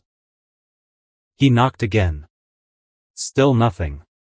Then, finally, the door creaked open. The heavy smell of alcohol and cheap beer wafted out before a scruffy man with dead eyes glared at him. Hell you want? Jason gave a half smile. Name's Jason Anderson. Got an offer for you. Not interested. Bang. Door slammed. Jason chuckled quietly to himself. Then knocked again. The door swung open more violently this time. I said I'm not, Jason Todd, Jason cut in smoothly. Ex-Wonder Boy. Robin turned into Red Hood. Got an offer for you. Todd froze, eyes narrowing. The barrel of a gun lifted toward Jason's face. How the heck do you know that? I know a lot of things. About you. About Bruce. Dick. Barbara. The others, too. And don't worry, I'm not some wannabe villain. Also, that gun?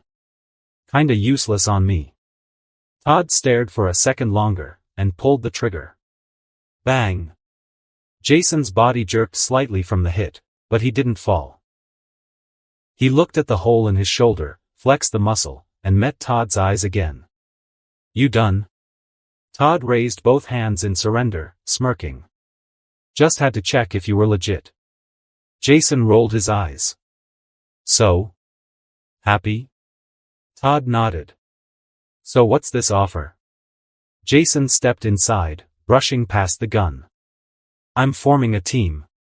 Publicly, a hero group. Clean. Legal. Polished. Gotham's new Golden Squad, under the Anderson name. Todd dropped onto the torn couch, reaching for his half-empty beer. And the twist? Jason smirked. We take out the trash. Permanently. Heard about Black Mask? Todd stared. That was you? Yup. And there'll be more. We replace them. Not with monsters, but with people who get shit done. My family's into power, not fear gas, not turning Gotham into a jungle. Real control. Real order. Todd narrowed his eyes. And why me? I need people who know when someone's beyond saving. I don't want a bright-eyed hopeful who cries every time a villain might have a good heart. If a guy tortures kids for fun, he dies. Simple. Todd scoffed. I don't exactly work well with authority. Jason leaned against the wall with a smirk. You worked under Batman. Take it from me, my orders are gonna be a hell of a lot easier than his lectures. Todd stared at the ceiling for a moment, eyes half-lidded. Then he closed them completely and muttered, I'm in. Jason smiled. Good decision. Welcome to the Cursed Ones. Todd cracked one eye open. Cursed Ones? Seriously?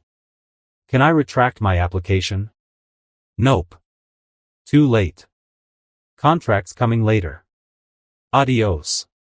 He stepped out, leaving Todd with his beer, his couch, and a very different future. Jason leaned casually against the alley wall across from a worn-down apartment complex, his hands in his coat pockets, expression unreadable.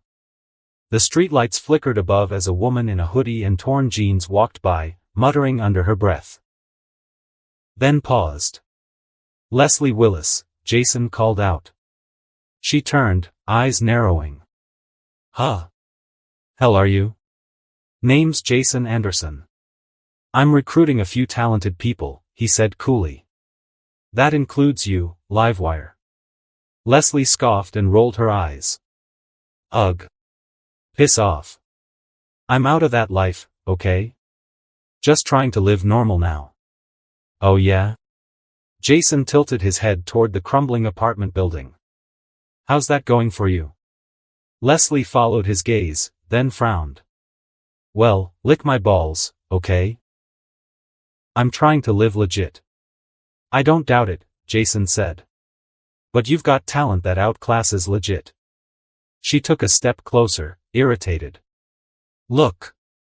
I already did 5 years, alright? Got out on parole 'cause Supergirl vouched for me. I'm not throwing that away because some rich kid wants me to do dumb shit. Jason smiled faintly. Really? I would have believed you'd want to make Supergirl proud, by becoming a hero yourself. Leslie blinked. A hero? Me? Yes. Jason stood up fully now, brushing dust off his jacket. This rich kid wants to build a team. A real one. Heroes, formed from redeemed villains and fallen icons. A team that stands out. She looked him over again, more curious now than defensive. You saying I can really be a hero? Legit? Legit. Government approved. Fully clean. Jason stepped closer, lowering his voice. You get paid. Leslie's brows rose. How much? Jason shrugged.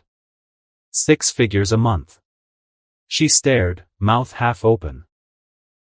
6 figure, $100,000 a month. He nodded slowly. Hell yeah, I'm in. Jason grinned. Welcome to the Cursed Ones. Look, I'm not going to do this, okay? Sorry, Cheshire muttered, her tone firm but calm. I want to be a hero, but it's not for me. I've got a kid now. I have to think about them. Good luck with your team. Jason didn't push her. He just gave a nod and watched her disappear down the alley, her silhouette vanishing into the early evening shadows. A few moments later, Jason slid back into the back seat of the black sedan. Nia, tablet in hand, glanced at him from the passenger seat. Another refusal, she asked, already knowing the answer. Jason leaned back with a sigh, rubbing the bridge of his nose. Yup. That makes 2 in a row.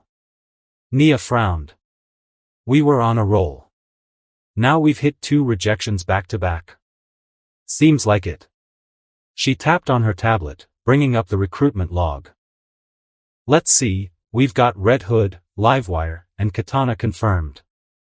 Calculator refused, still wants to be a greasy little villain for hire. And now Cheshire's off the board, wants to live the mom life away from bullets and capes. 3 out of 5, Jason muttered. Could be worse. We still got one last one on today's list, Nia reminded him. Jason raised a brow. Yeah? Who? Nia paused. Jason stared at her. Why are you hesitating? Nia sighed, turning in her seat. Because this one could be a bit of a problem. Jason looked intrigued now.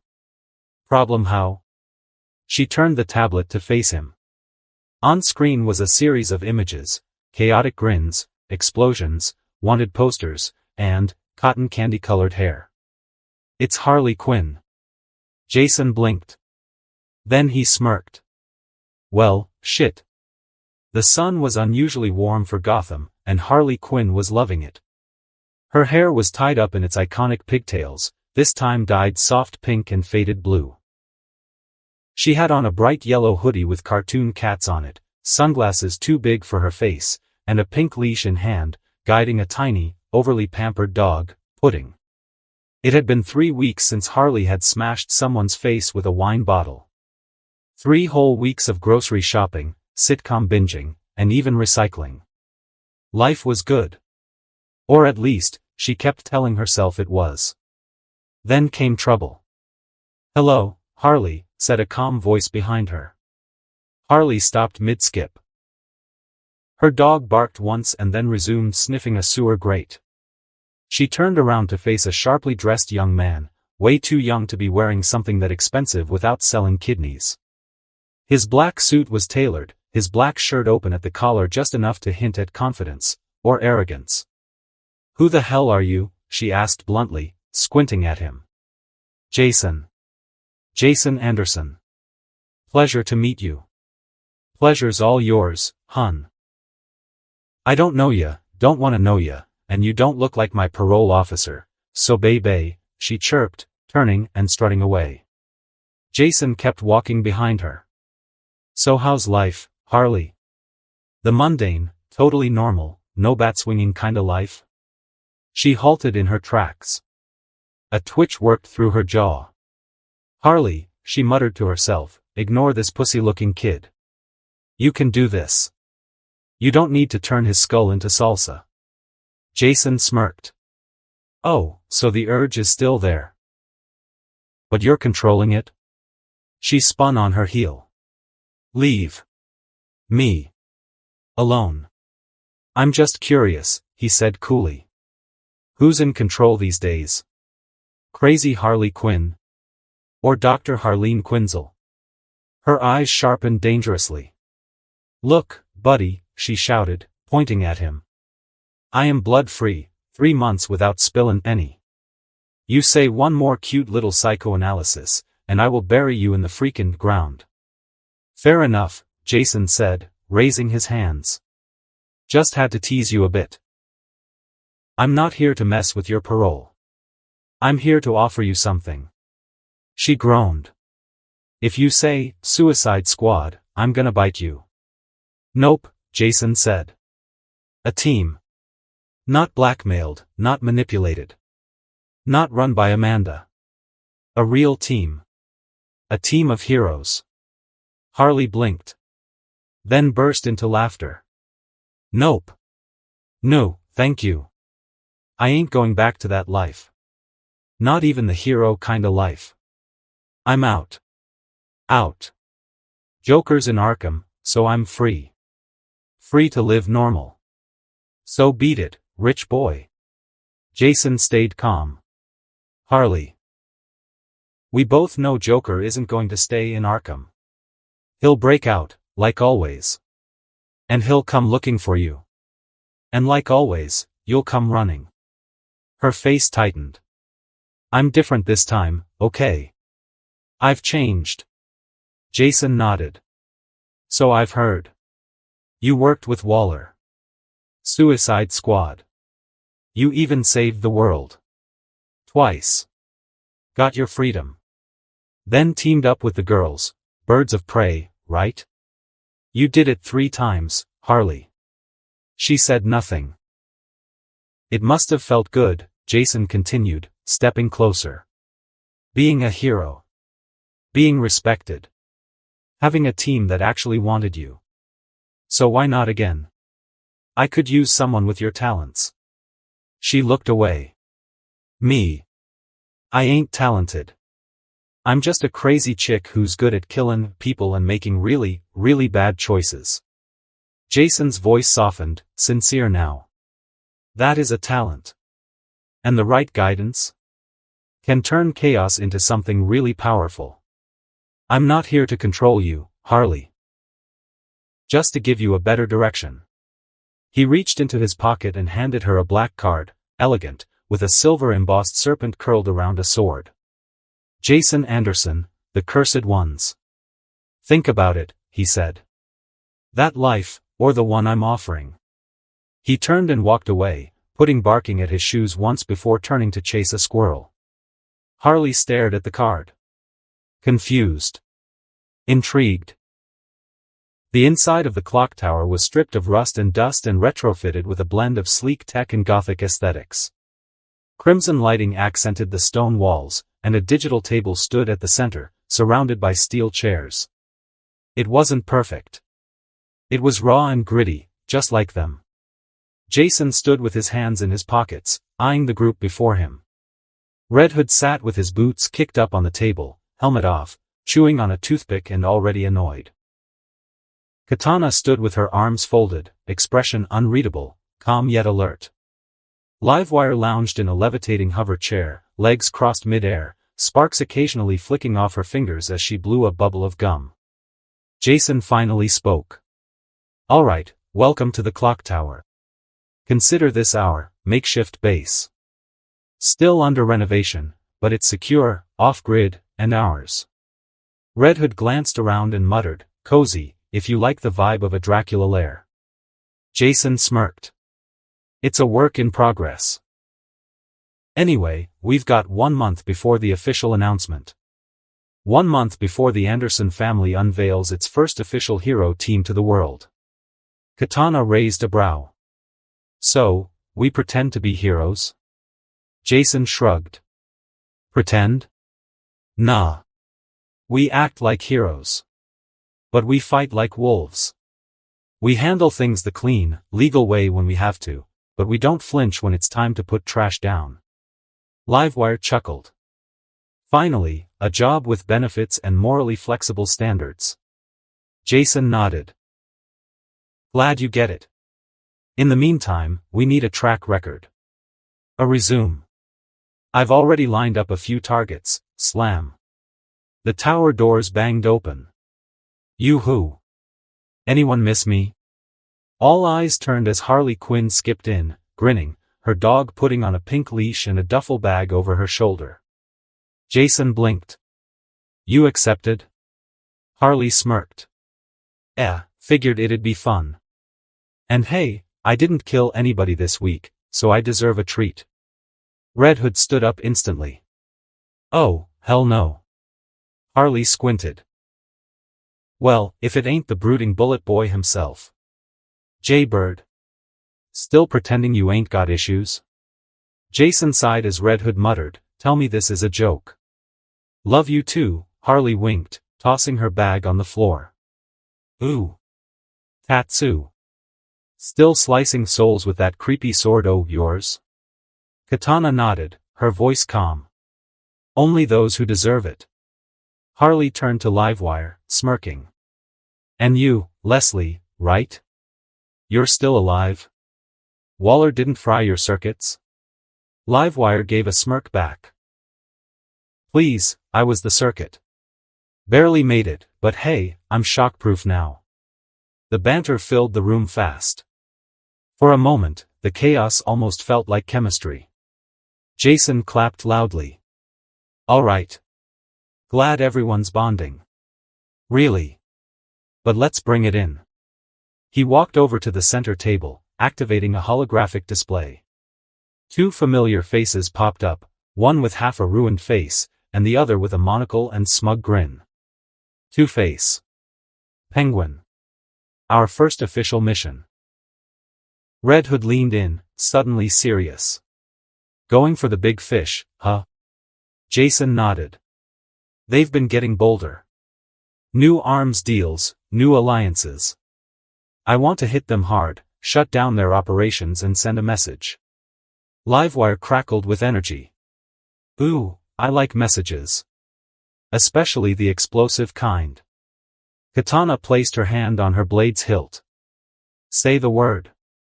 Jason looked at each of them, criminals, warriors, broken pieces of different lives, and smirked. "From now on, we are the cursed ones. And we will show Gotham what we're made of." Location: Gotham's East End, abandoned courthouse, Two-Face territory. Time: 3:12 a.m. From the outside, the courthouse looked abandoned, graffiti, broken windows, and boarded doors. But inside? It was a fortress. Two-Face had set up a militarized hideout in the heart of Gotham, full of paranoia and punishment. Guards with high-powered rifles patrolled the marble floors. Surveillance cameras buzzed in quiet corners. The air reeked of mold, old justice, and new crime. On the rooftop across the street, Red Hood sat perched, scanning the perimeter through his scope. "Place is crawling," he muttered through comms. "Expect 50, maybe more. This isn't gonna be quiet. When am I ever quiet?" Livewire buzzed in through the earpiece, flipping midair as she floated above the power lines nearby, her body crackling with soft electricity. "Just give me the word and I'll blow the whole grid for a mile." "Not yet," Jason replied. Harley, you in place? YUP, chirped a voice from below. Inside a sewer grate directly beneath the courthouse, Harley Quinn was curled in a pink and blue crouch, gripping her bat and chewing strawberry gum. Smells like a rotting hot dog in here, but my bat's hungry, so let's get it started. Red Hood exhaled slowly.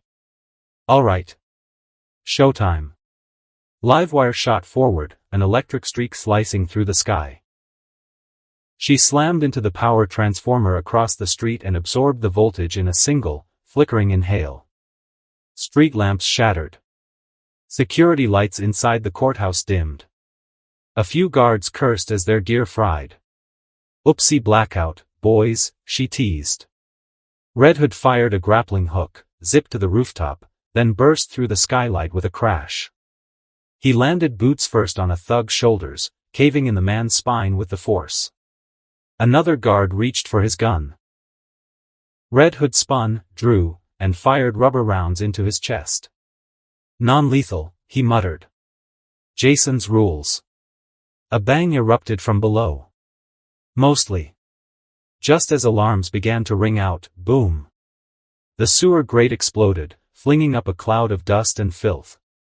Harley Quinn somersaulted out, landed in a split, and launched her bat into a guard's knee like a fastball. He screamed as his leg crumpled. And she's out of the sewers. Harley declared like a ring announcer. Bada bing, bada boom. Another thug tried to charge her. Harley used her gymnastic legs to flip over his shoulders, wrapped them around his neck, and slammed his face into the marble floor.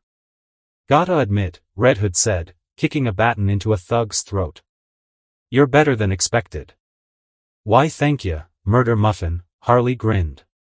Livewire dove in through a blown window, crackling like a storm incarnate. Time for a little shock therapy, boys. She hurled electricity into the metal floor grates. 3 men convulsed violently before collapsing. Okay, maybe I overcooked those ones. Focus. You can kill some, but not all, try to keep it moderate. Red Hood barked as a grenade rolled toward them. Harley shouted, fire in the, oh wait, I got this. She baseball batted the grenade back through the hallway. It exploded midair, knocking back several guards like bowling pins. Livewire giggled, Harley, you are fun. Group hug later, sparkplug. Jason called, dropping a goon with a pistol whip. We're not done yet. Inside the courtroom turned headquarters, Two-Face sat behind a pile of ledgers and maps. His operations were expanding, guns and drugs flowing through Gotham like blood.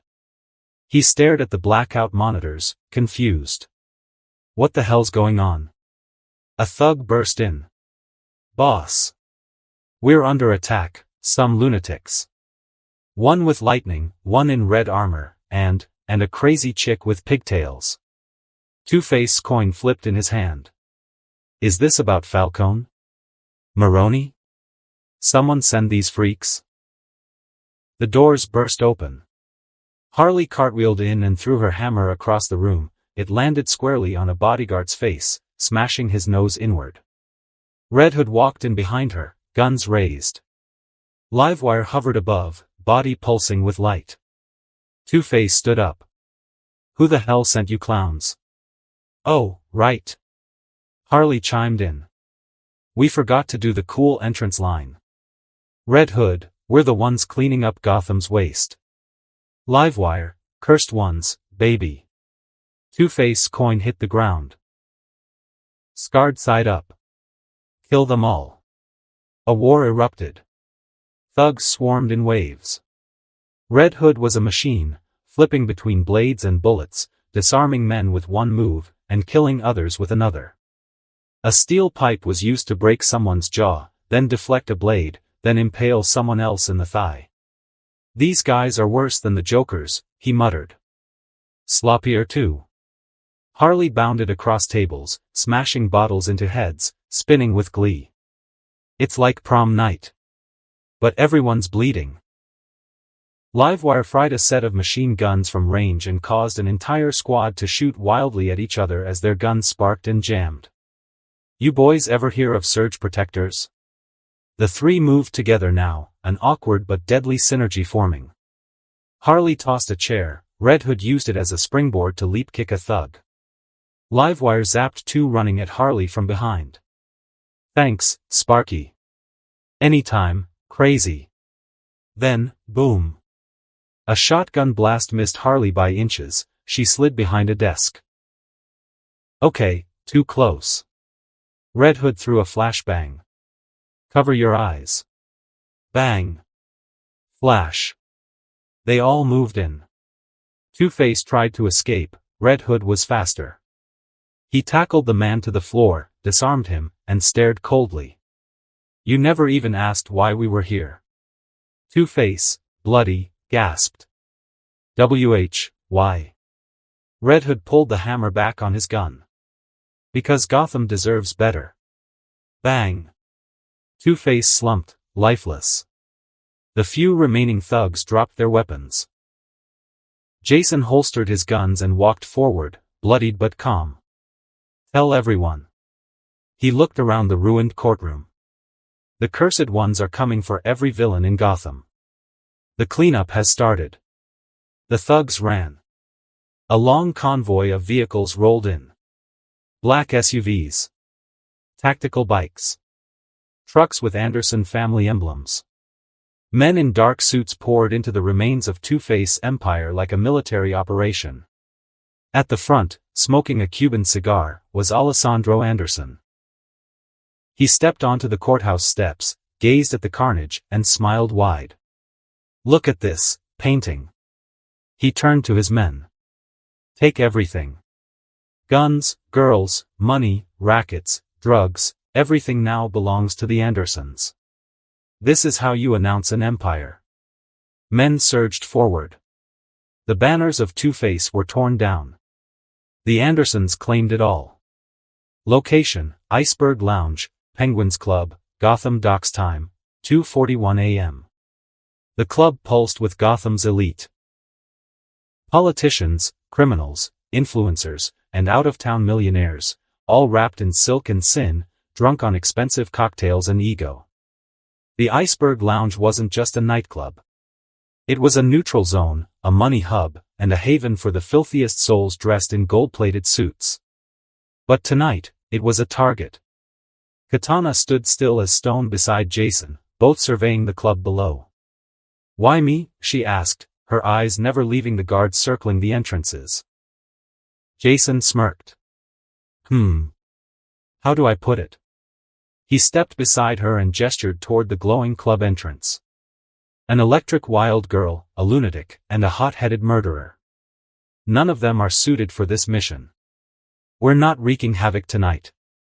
That would start a war." He glanced at her. "But you and I, we're whispers in the dark. They'll never know we were here. Gotham needs to fear that the Cursed Ones can come, even when they don't expect it."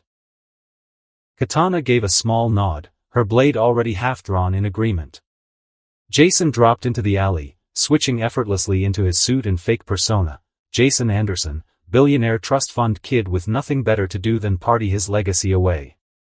He strutted to the bouncer like he owned the place. "Reservation under J.A." The bouncer scanned his list. "We've got a Jason Allen." Jason winked. "That's me. Allen, Anderson. Rich guys don't care about spelling." He flashed a black credit card. "Custom made, courtesy of the Anderson family. Let's keep the champagne flowing." The bouncer stepped aside. Meanwhile, Katana slipped through the roof access, silent as death. One rooftop guard blinked, reached for his radio, and bled before he could touch it. Her blade was already clean by the time he collapsed. Jason melted into the crowd effortlessly. Girls flocked. Guys envied. The DJ dropped another track, lights spiraled, and Jason drank a $700 glass of whiskey with the smug grin of a man who'd never faced hardship in his life. It was the perfect mask. Two club managers whispered to each other, then approached. "Mr. Allen, our VIP section suits a man like you much better.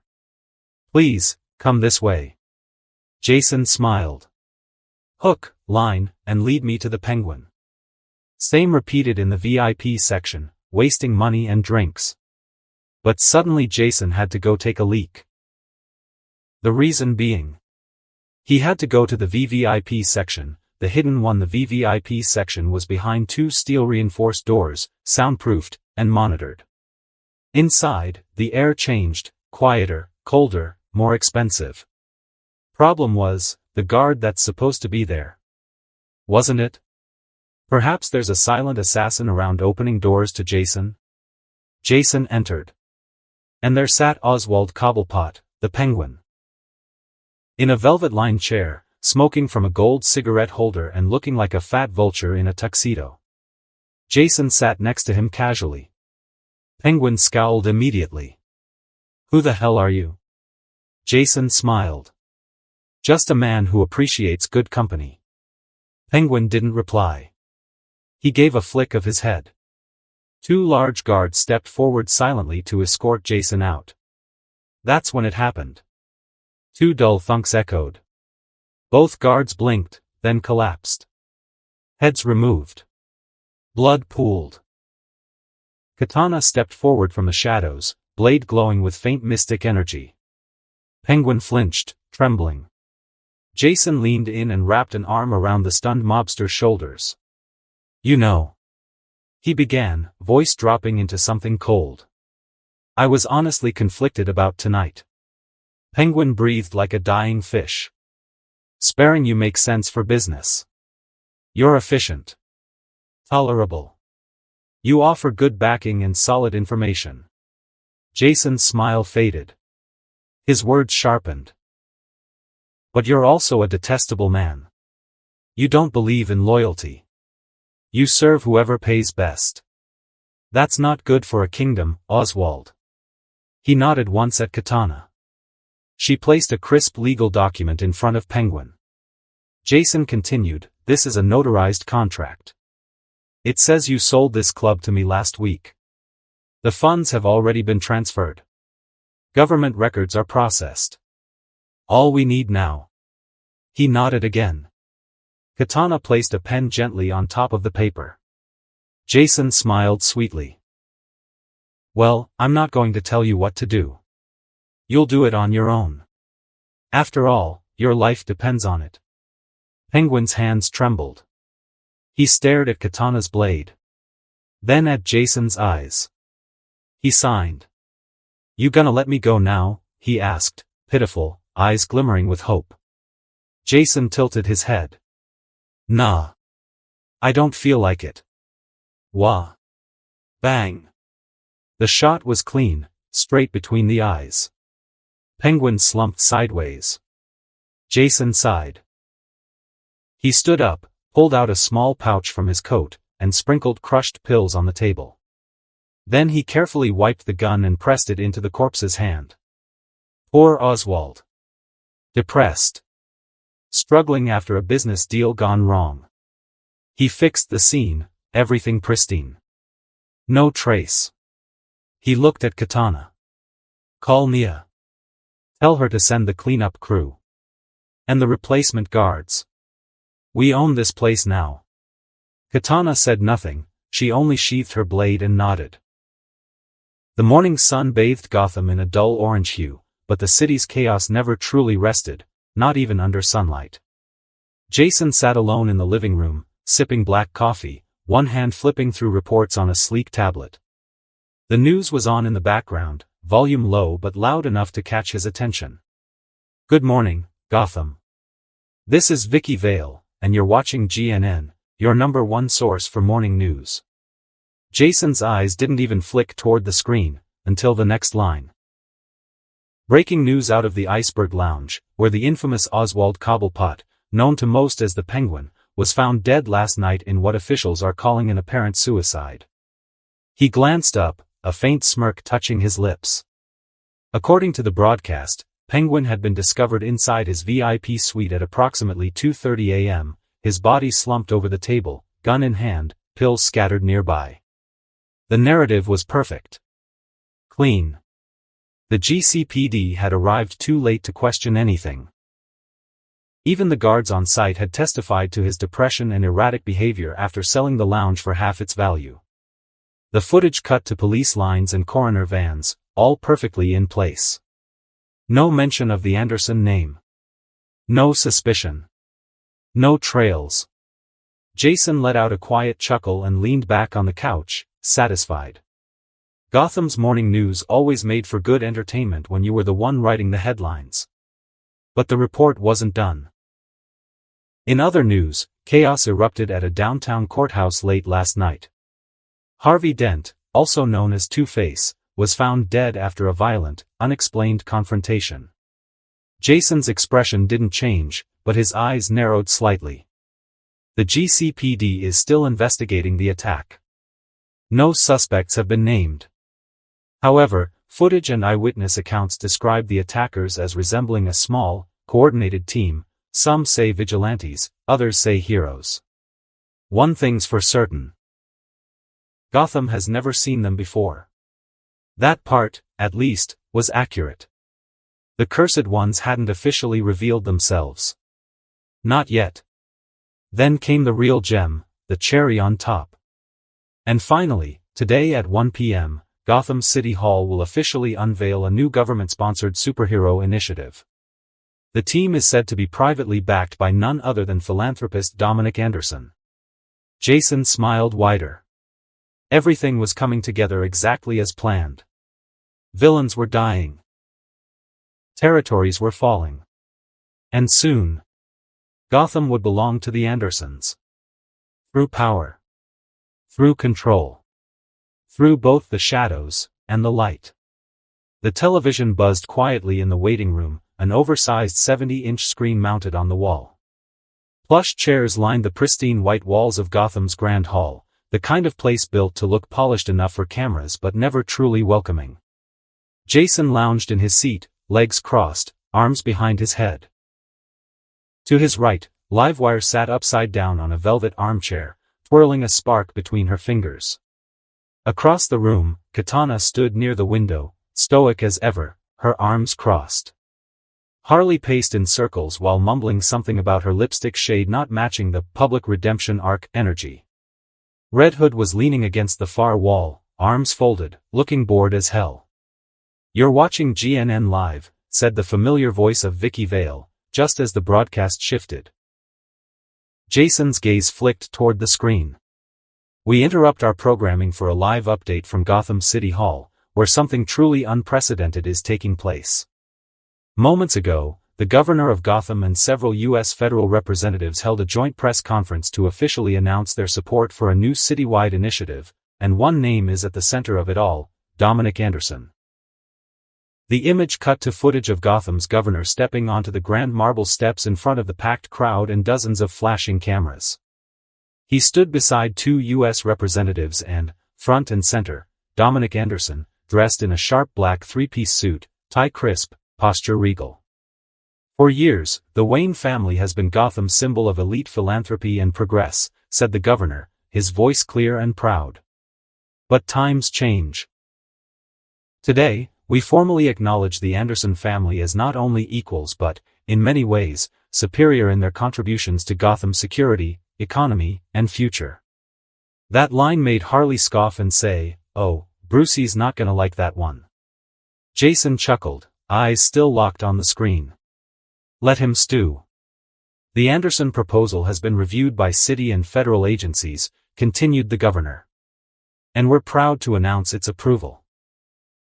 Starting today, Gotham will be protected not only by its police and vigilantes, but by the officially sanctioned superhero division known as the Cursed Ones." The name echoed through the speakers like a thunderclap. Even in the waiting room, the air shifted. Jason felt it. Everyone did. Katana didn't flinch, but her gaze sharpened. Livewire stopped sparking for a moment. Even Red Hood raised an eyebrow. Harley whispered, "Damn, that name's got bite." Back on screen, Dominic took the podium.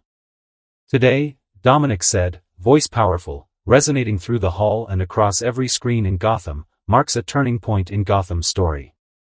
A city long haunted by chaos will now have guardians who know how to fight darkness with darkness. He paused, gaze firm, before leaning slightly forward over the podium. They will be our newest hope. For too long, this city has relied on a lone crusader, a vigilante who has yet to deliver true results. Criminals still walk freely among us. And when they are caught, where are they sent? Arkham Asylum. A revolving door for monsters, not justice. The camera panned to the crowd, nervous looks, solemn nods. Dominic continued, unwavering.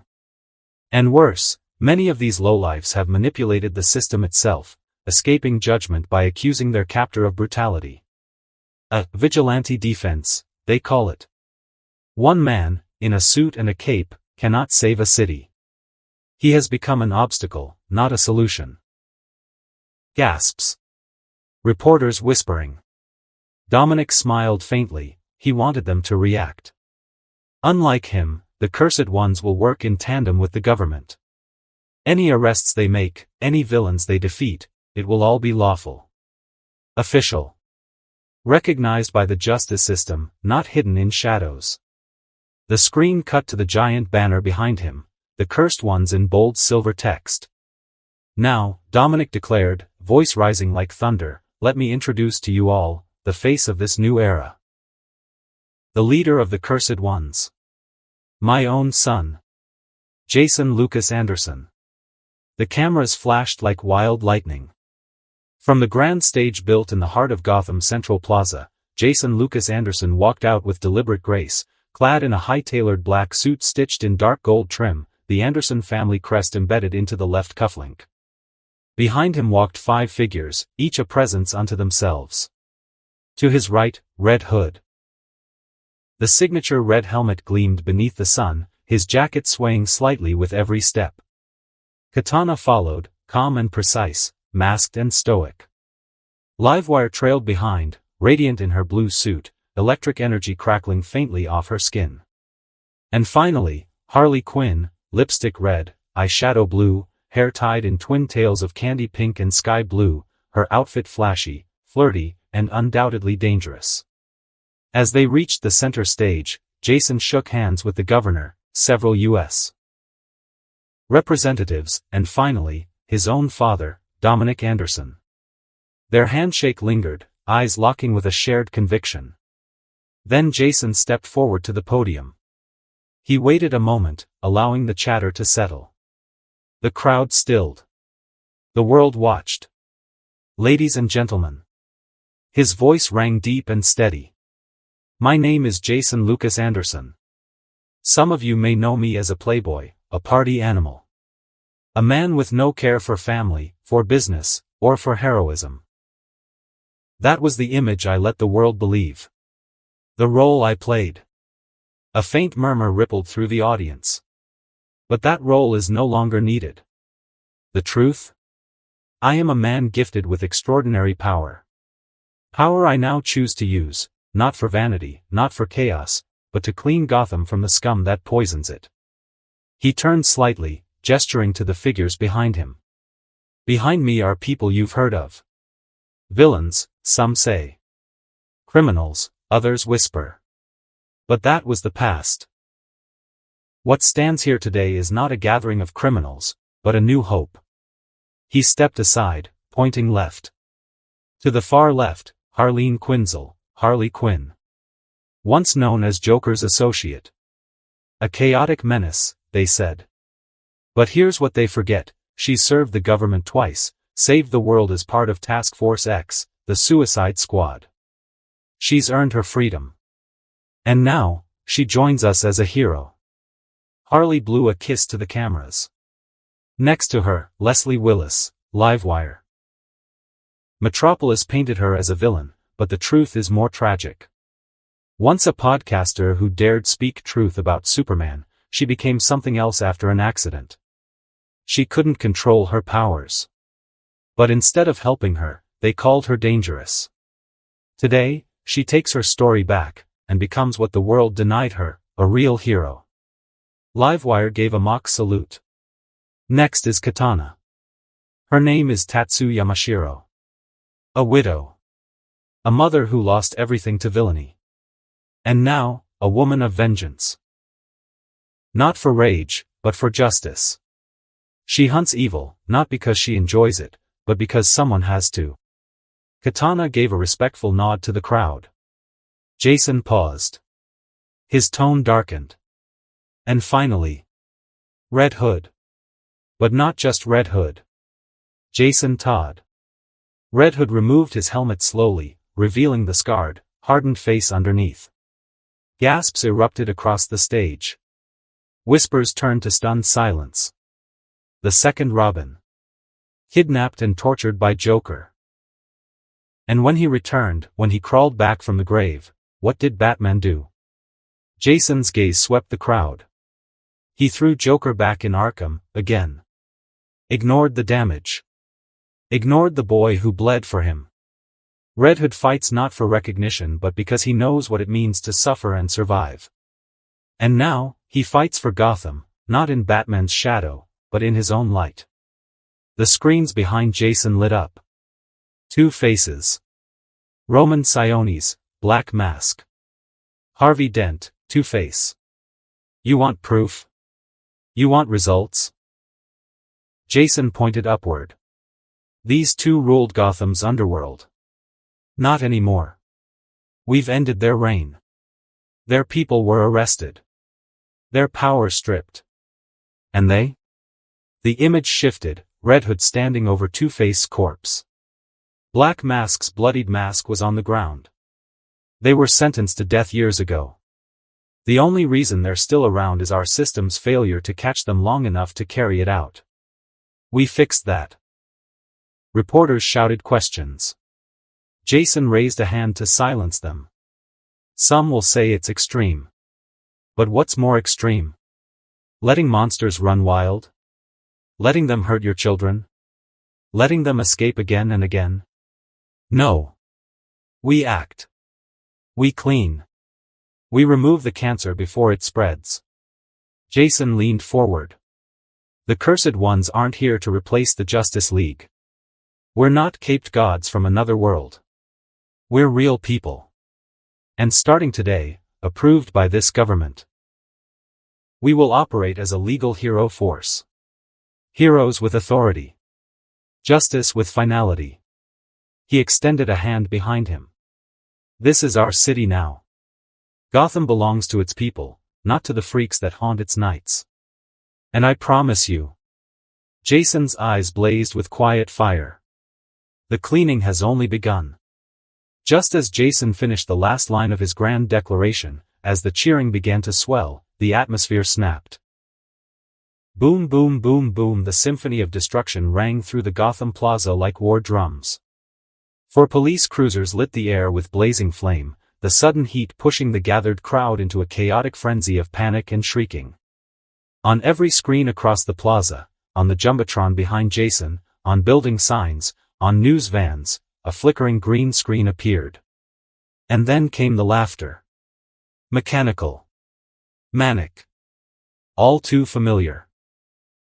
A massive glowing green question mark overtook every screen in Gotham. Ah, Gotham. Did you miss me? Because I've certainly missed you. A distorted feed appeared of a man with slicked green hair, suited in a tacky emerald jacket, top hat tilted slightly to the side. The Riddler had returned. He held a golden cane and twirled it in his gloved hand as he grinned wide, eyes flashing with that chaotic intellect that could rival even the Bat. To the self-righteous peacock strutting on stage. Allow me to spoil your perfect little parade. The screen flickered. A riddle began to flash, line by glowing line. I'm something that breaks yet never falls, and when I fall, I break you all. I'm dark yet bring light, I pass without fight, but solve me fast, or your cops die tonight. What am I? As if to punctuate the point, another explosion lit up the far corner of the city. This one was closer to the Gotham Federal Bank. News reporters were already scrambling to cover what now became a triple-coordinated attack. We're getting reports now, Gotham Bank is under siege by what appears to be Bane and his mercenaries. Dozens of armed men are storming the vaults, hostages have been taken. Breaking news. Killer Croc has been spotted near the Anderson Towers. He's tearing through the foundation like tissue paper. The Riddler has released multiple riddles threatening to blow up a patrol car every 10 minutes. The puzzles remain unsolved. GCPD is calling it a terrorist hostage situation on a citywide scale. Officers began to bark orders through their radios, sirens wailed as the crowd was pushed into mass evacuation, but in the middle of the storm, Jason Lucas Anderson stood still. Calm. Collected. He chuckled. TCH, couldn't even wait for the cameras to power down. Eager bastards. He turned on his heel, his coat fluttering slightly as he faced his squad. His voice, however, boomed with authority. Red Hood. Jason Todd stepped forward, already pulling his helmet back over his face. You'll handle the Riddler. Alone. Red Hood tilted his head. Am I allowed to use lethal force? Jason smiled. Feel free to get creative. Heh.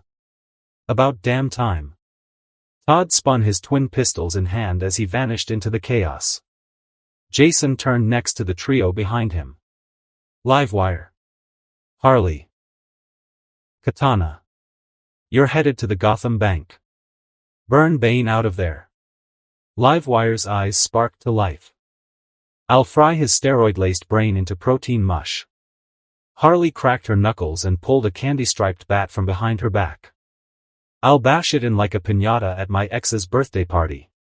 Katana simply unsheathed her blade in silence. The eerie whisper of souls filled the air. I'll carve a lesson into his flesh. Jason nodded. And then his gaze turned east, toward the distant smoke coming from the Anderson building. He lifted his communicator and tapped into the police line frequency.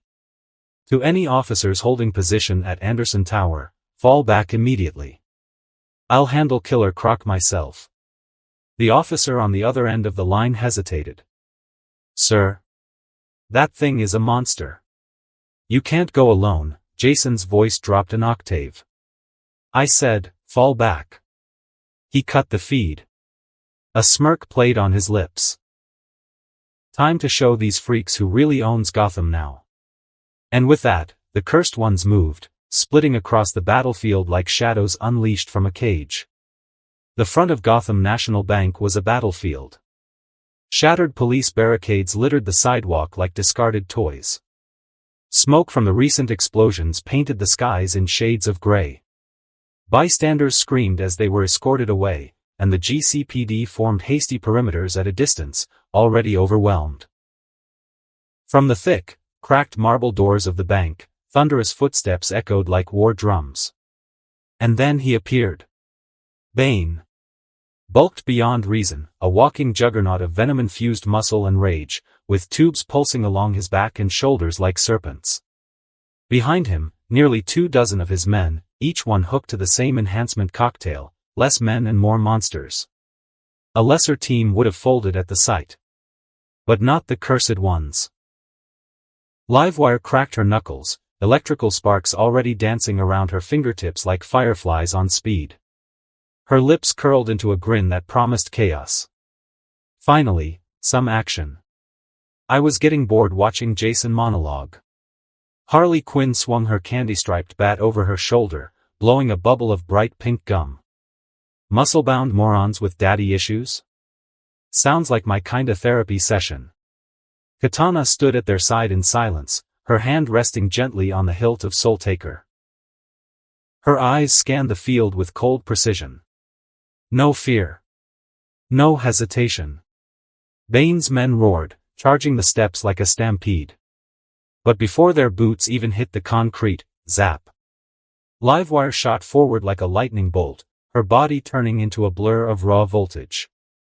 She hit the first group head-on, sending 3 steroid-ridden goons flying into a nearby SWAT van with enough force to crumple it. Next. 2 more lunged at her, trying to flank. Big mistake. Her arms lit up in a blinding blue surge and she raised both palms, static slam. A pulse of electrical energy burst outward in a perfect sphere, frying their nervous systems on impact. They twitched and fell to the ground convulsing, their enhancements short-circuited. On the other side of the bank, Harley wasn't subtle. She ran straight in. Laughing. Screaming. Bat in hand, madness in her eyes. A goon lunged at her with a crowbar. She ducked, slid between his legs, and cracked him in the groin on the way through. He fell with a squeal, but she wasn't done.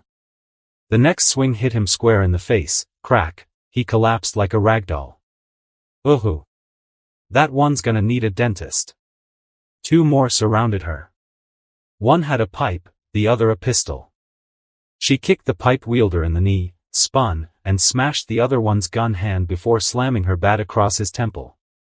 Bang bang, Mr. Musclehead. Meanwhile, in the shadows, Katana moved like death. She didn't run. She didn't yell. She didn't need to. She flowed. Her blade sang. In a single movement, she ducked beneath a punch, reversed her grip, and cut through her attacker's tendons before he even realized she was there. Another raised his rifle, but his arms were already on the floor. HKKK. Her blade whispered through flesh and bone. She slipped between columns, into side halls, cutting down goon after goon, one after another falling silently, never knowing what hit them. And then the final trio came into view, surrounding a group of hostages in the bank vault. Katana blurred.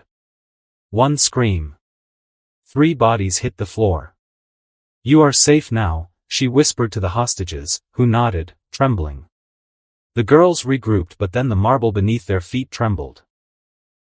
A massive shadow loomed from the vault entrance, each step like a drumbeat of doom. Bane emerged through the crumbling doorway, tubes bulging with venom, chest heaving with power. He cracked his neck as he stared at the 3 women before him. 3 little clowns think they can bring down the king, he growled, voice deep and thunderous. Livewire narrowed her eyes, lightning flickering along her arms. Oh great. He talks like a wrestler too. Harley twirled her bat lazily, eyes sparkling. You're not the first roided-out tub of meat I've put in the ground, sweetie. Katana said nothing. Her hand slid to the hilt of Soul Taker, eyes locked. Then Bane charged. His speed betrayed his size. Livewire reacted first, sending a bolt of electricity straight into his chest. The impact singed his clothes and made him stagger, but he didn't stop. With a furious roar, he barreled forward and slammed into her, shoulder first. Livewire flew across the room like a ragdoll, crashing into a column that cracked on impact. She groaned, sliding down to the ground, stunned. One down, Bane grunted. Harley was next, darting forward with her bat raised, screaming. Get off my friend, you stinky wrestler. She swung hard. Bane caught the bat mid-swing. With a flick of his wrist, he hurled Harley through the air. She crashed through a roulette table and landed with a gasp, winded but still conscious. 2 down, Bane smirked. But Katana was already behind him. Her blade whispered through the air, slicing one of the venom tubes on his back. Green fluid hissed out, spraying against the floor like acid. You move fast for a beast, she muttered. Bane roared and spun, his massive arm striking out. Katana dodged, but not fast enough. His forearm slammed into her ribs, sending her flying into a wall. The impact left a deep crater, and she coughed blood. He stood there, victorious for a moment, towering over them all. You thought this was a game, he said, breathing heavily. I've broken stronger warriors. I'll break you too. Livewire rose slowly, her eyes sparking with fury. Harley pulled herself from the wreckage, limping but alive, eyes wild. Katana stood with blood trailing from her lip, sword gleaming. Oh hell no, Livewire growled. Round 2, asshole. She unleashed a thunderclap of energy, this time amplified, focused into a single concentrated blast that struck Bane directly in the face. His scream was monstrous as his skin burned and his vision went white. Katana surged forward with blinding speed, slicing through the remaining venom tubes on his back. Each one hissed and burst, leaving his body weaker by the second. You're losing your edge, she whispered. Bane, now panicked, swung wildly, but katana rolled beneath the blow. Then, crack. Harley's bat smashed into his knee from the side. Bane screamed, staggering. Leg day's important, Dumbo, she yelled. He tried to stand tall, but his strength was draining, his body quivering from the lack of venom, nerves fried from Livewire's electricity. He lunged toward Katana, rage blinding him. Katana met his charge with a sidestep and brought her blade down hard, severing his right arm at the elbow. He howled in agony, collapsing to one knee. ZZZZZT. Livewire's lightning engulfed his body again. This time, she held nothing back. Every nerve in his body caught fire. He convulsed violently. And Harley? Harley walked forward, bat slung over her shoulder, skipping like she was heading to a candy shop. Told ya I'd bash your brains in, didn't I? She wound up. Bang. The bat cracked against his skull. Bang. Another hit. Bang. A third. Bane collapsed to the floor, blood pooling beneath him. His body twitched, then went still. The girl stood over the fallen titan. Panting. Bloody. Victorious. Livewire wiped sweat from her brow and smirked. Fried roid rage. Delicious. Katana sheathed her blade without a word. Harley looked down at Bane and huffed, Jason's gonna love this. The streets of Gotham echoed with chaos, police sirens, panicked screams, and the smoking remains of 4 destroyed patrol cars. But Red Hood didn't flinch. Sitting atop his crimson motorcycle, he stared at the massive holographic question mark spinning above one of Gotham's crumbling skyscrapers. One down, he muttered. Let's not make it 5. He pulled out his communicator. Nia's voice crackled through. We decrypted the riddle the Riddler broadcasted. Want it? Hit me. Nia read, I stand before you every day, reflecting truths you hide away. You see my face, yet I am still. To know my depth requires skill.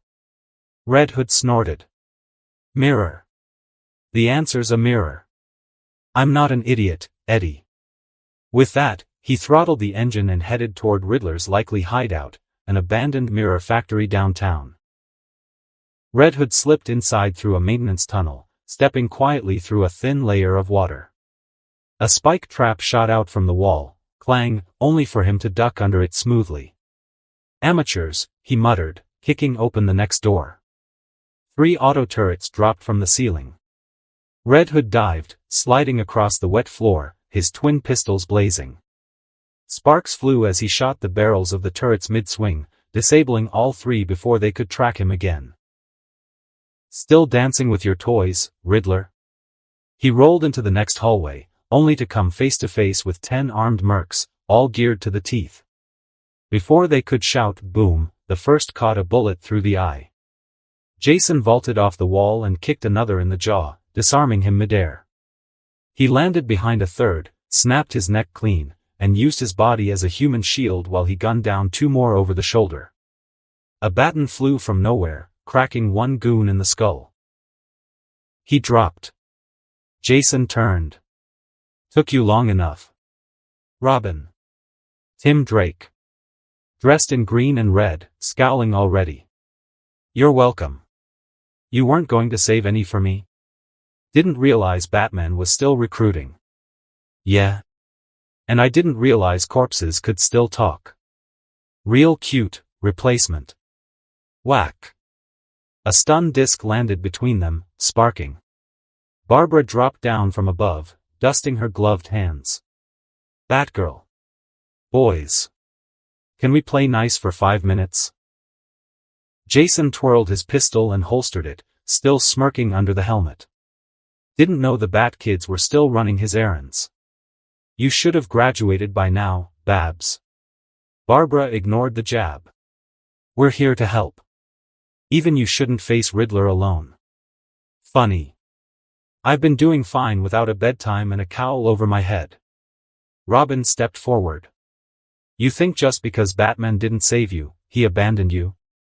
Jason's tone dropped cold. He did abandon me. He let Joker beat me to death. You think he couldn't have done more? He replaced me in a heartbeat. That's you, right? The replacement. How's it feel? Tim's fists clenched. At least I didn't turn into a psychopath. Nah, Jason said, stepping past him. You're still young. Give it time. Barbara placed a hand on Tim's chest before things got worse. Jason. Bruce didn't know. We thought you were dead. Jason paused. For a moment, silence hung between them. Then, a booming laugh echoed through the halls. Riddler's voice. Ah, family drama. I love this part. The trio walked into a massive chamber. 3 doors. 3 screens. 3 paths. Above them, a projection of Riddler. 3 paths. 3 minds. Each with its own delicious challenge. A test of wit, a test of resolve, and a test of pain. Jason stepped forward. Which one leads to your smug little face? Ah, Red Hood. My wild card. You get door number 3. Destruction and chaos, how fitting. He turned to the others. Stay out of my way. Robin growled. You'll just screw it up. Maybe. But I'll make sure the body count's worth it. The hallway greeted him with laser grids. Alarms. Jason didn't even pause. He pulled 2 smoke grenades, rolled them forward, and charged headfirst. The smoke swallowed the lasers in seconds. He slid under one, jumped over another, shot out the ceiling cam, then rolled into a side hallway. A wall began to collapse. He shot the supports. It collapsed early, catching several traps inside. Riddler was waiting, tapping his cane against the floor, grinning like the devil. I hoped it would be you. Truly. The wild one. The rabid dog of the bat. Jason raised his gun. Enough games. Oh, don't be so dramatic, Riddler said, laughing. This wasn't even my idea. It was his. Jason paused. Alessandro Anderson. What? Oh yes. He paid for all of this. The bombs. Bane. Croc. Yours truly. All just a show. He needed chaos to let his brother rise. You're just the cleanup. Jason's mind flashed back. Feel free to get creative. Jason's jaw tightened. He lowered his gun for a moment. Riddler relaxed. See? I knew you were reasonable. We can walk out of here, and... Bang! The shot rang loud in the chamber. Riddler's words choked in his throat. He fell back. Head blown clean through. Red Hood holstered his weapon, the still-warm barrel clicking softly into place. His boot nudged Riddler's corpse to the side as he activated his comms. So that's why you sent me. Get creative, huh? You wanted me to kill the loose end. Halfway across Gotham, Jason Lucas Anderson stepped out of a sleek black car, sleeves rolled halfway as he walked toward the front entrance of his family's newly claimed building. Dozens of police officers stood at the perimeter, weapons drawn, eyes fixed on the shattered lower floors where Killer Croc had vanished hours ago. The air was tense. Thick with the scent of fear. Jason adjusted his cuffs, a small smirk tugging at his lips as he answered calmly. Yes. Don't get me wrong. Livewire, Harley, Katana, they could have handled it. But you? You're efficient. Smart. Surgical. He paused, then added with quiet amusement, besides. I figured you deserved a family reunion. A brief silence. You knew about that too. Red Hood's voice was low, tinged with something between anger and weariness.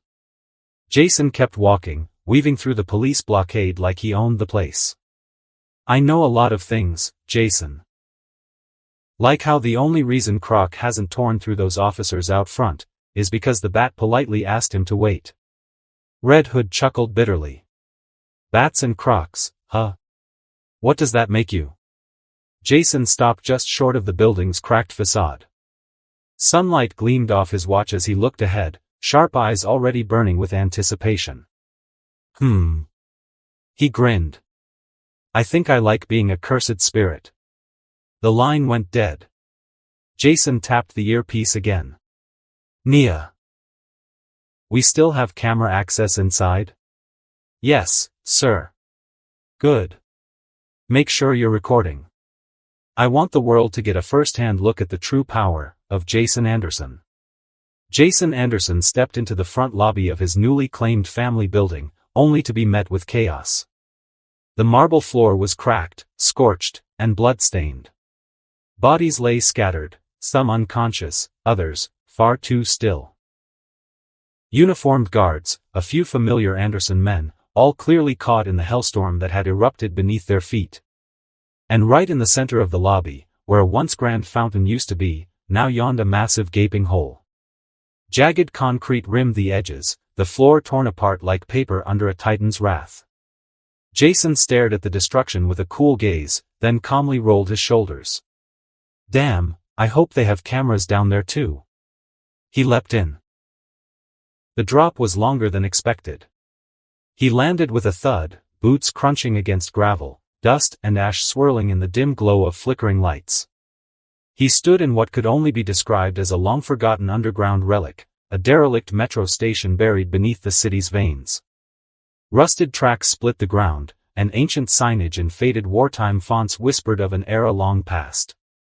Jason walked forward, each footstep echoing through the dark. And then he heard it. The clash of titans. Snarling. Grunting. The sharp crack of bone on armor. Explosions of sound as fists slammed into concrete. He rounded the final corner and found them. Two figures locked in brutal combat at the center of the station. One was a beast. Killer Croc, muscles bulging, fangs dripping, his skin armored like scaled stone.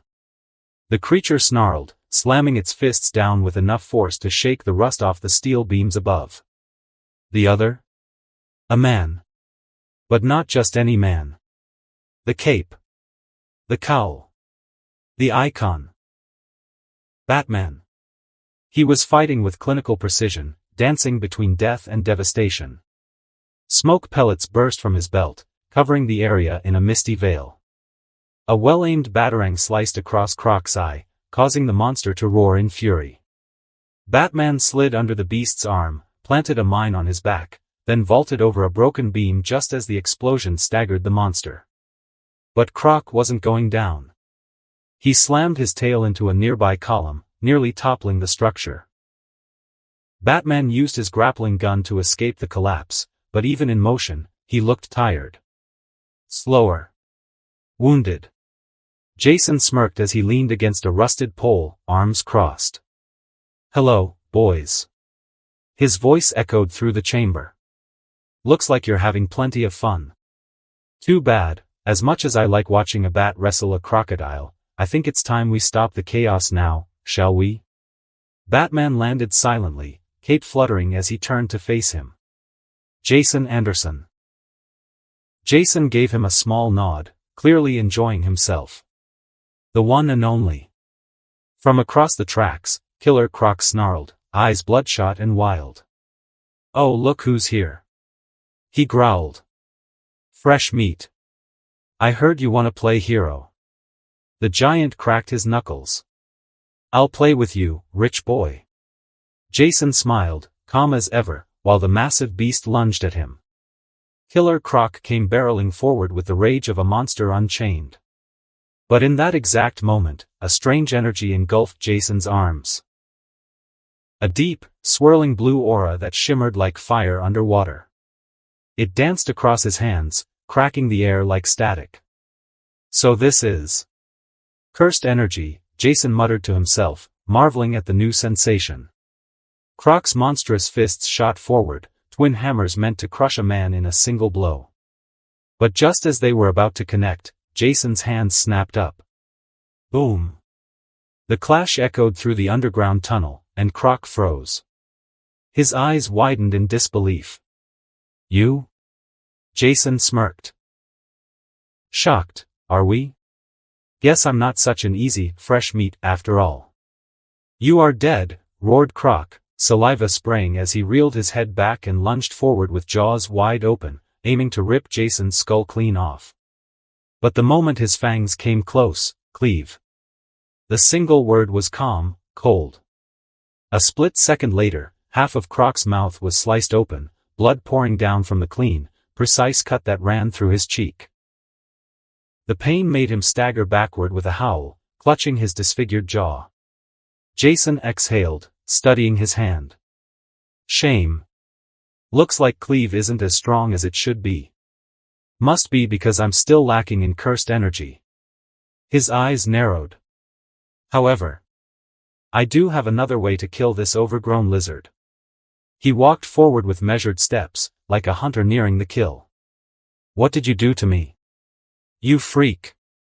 Croc bellowed, voice garbled by his damaged jaw. Me? Please. Have you seen yourself? Perhaps you don't own a mirror, Jason replied with a twisted grin. He lifted his hand once more. Cleave.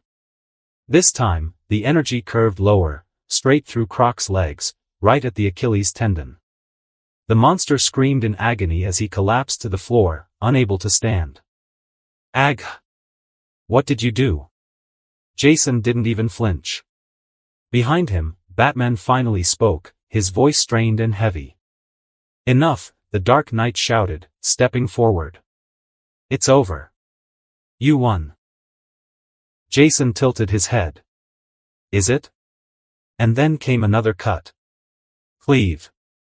Croc's arm went limp, nearly severed. Blood splattered the ground. Ag! Stop. Stop. I give up. Please don't kill me. Batman clenched his fists. Are you not satisfied until you kill all your enemies? You stood up there today, talking about cleansing Gotham, yet here you are.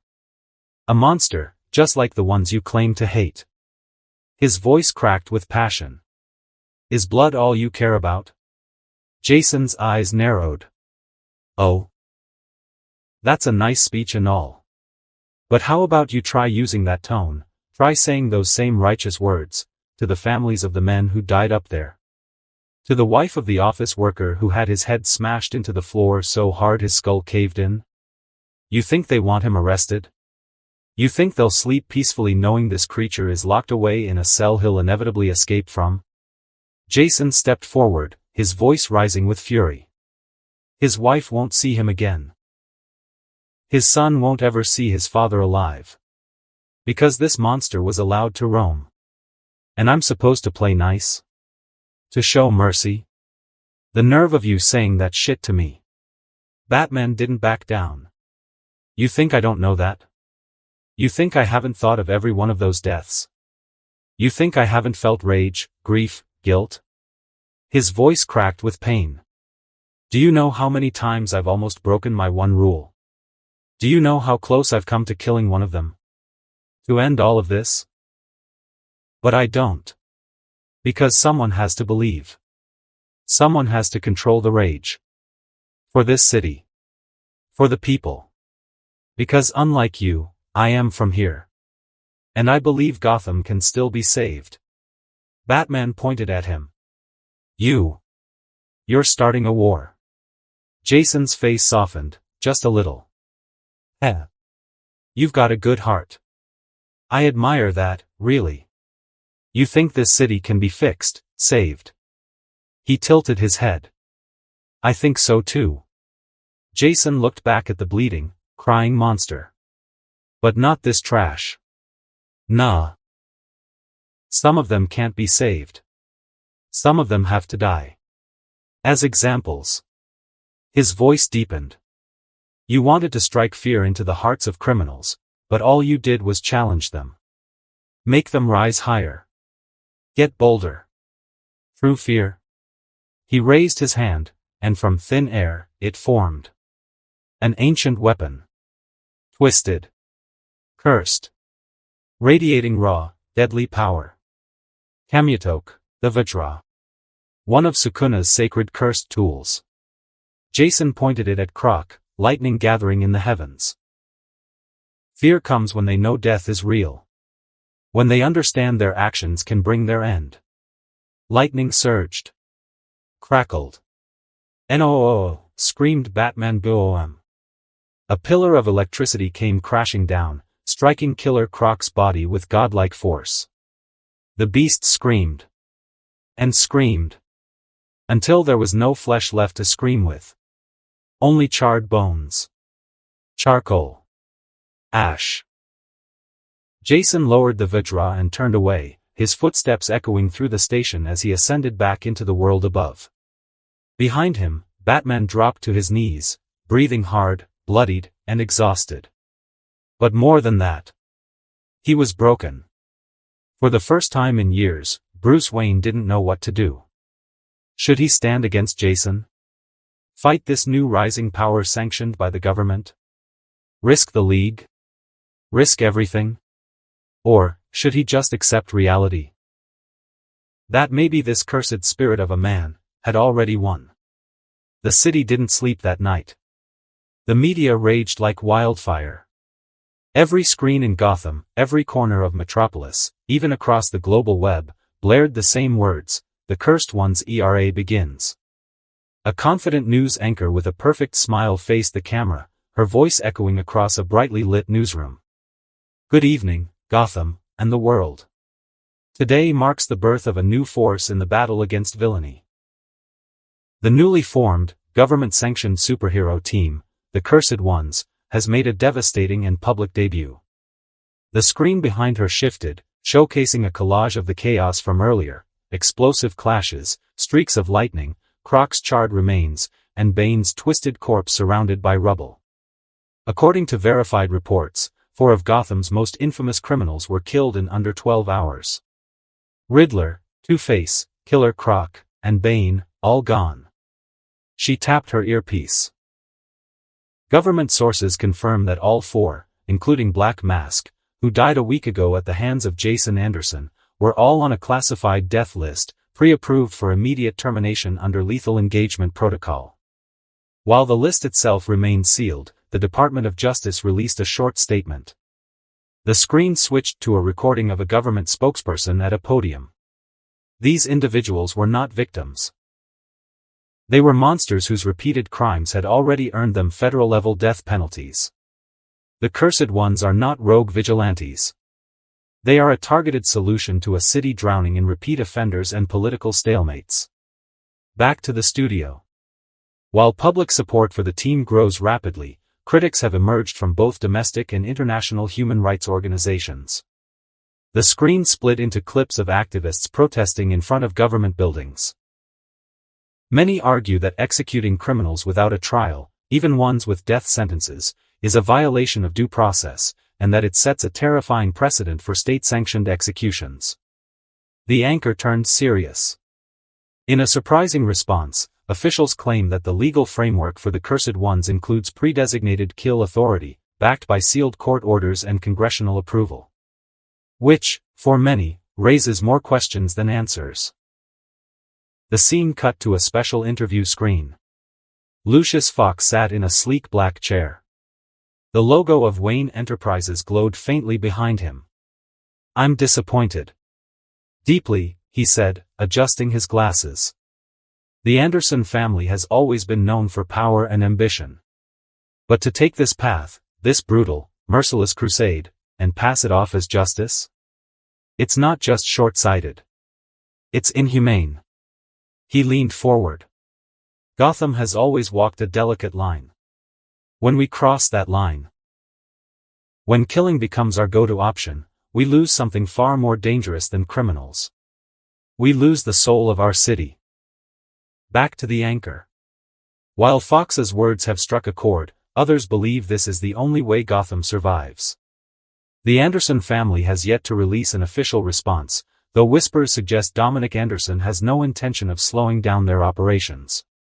The final shot showed Jason Anderson standing at a press podium, flanked by Harley, Livewire, Red Hood, and Katana, faces that once struck fear now inspiring, something else entirely. Admiration. Fear. Loyalty. Hate. Then, click. The TV shut off. In the silence that followed, only one figure stood up. Superman. His arms crossed, eyes firm as steel. Behind him, the Justice League remained seated: Wonder Woman, Green Lantern, Aquaman, Martian Manhunter, and the Flash. He turned to them, voice calm, but heavy. We cannot let them get away with this. As the Justice League, we must use our influence to pressure the government into disbanding this group. What they've done isn't heroism, it's a declaration of war. If this continues, people will start picking up weapons, believing they have the right to kill in the name of justice. That cannot be allowed to happen. Hal leaned forward, disbelief painted across his face. How did this even get passed? The government sanctioned this? Since when did we let street executions become federal policy? Diana's eyes narrowed, thoughtful as always. It's the Andersons. Their reach is long, isn't that right, Bruce? Bruce didn't respond at first. Still seated, still quiet, his eyes stared into the middle of the table, calculating, brooding. Yes. Most likely. Barry blinked in confusion. You're telling me a single family was able to sway the government like this? Not because of their money. Or their power, Bruce finally said, voice low and grim. But because of how smart they are. He pressed a button on the control panel in front of him. The holodisplay above them flickered to life, showing footage from a congressional session. The vote that birthed the Cursed Ones. This is from the day it all passed.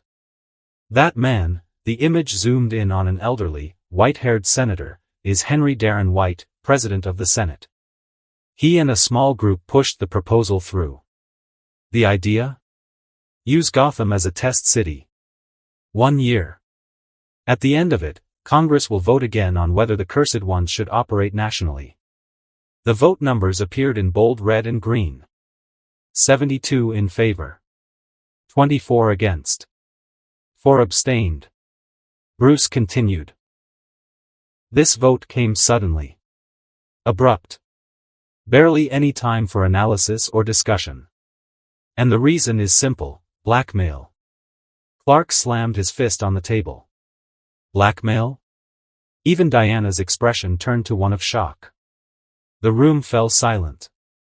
I've gathered my own evidence, Bruce said. And I suspect Dominic Anderson did the same. That's how he cornered them. Hidden recordings, digital traces, files filled with the darkest corners of these men's lives. Sexual crimes, corruption, illicit deals. Evidence strong enough to ruin them all. So when he came to them with the offer to hand Gotham over, under full legal pretense, they saw it as the lesser evil. Then we expose it, Diana said firmly.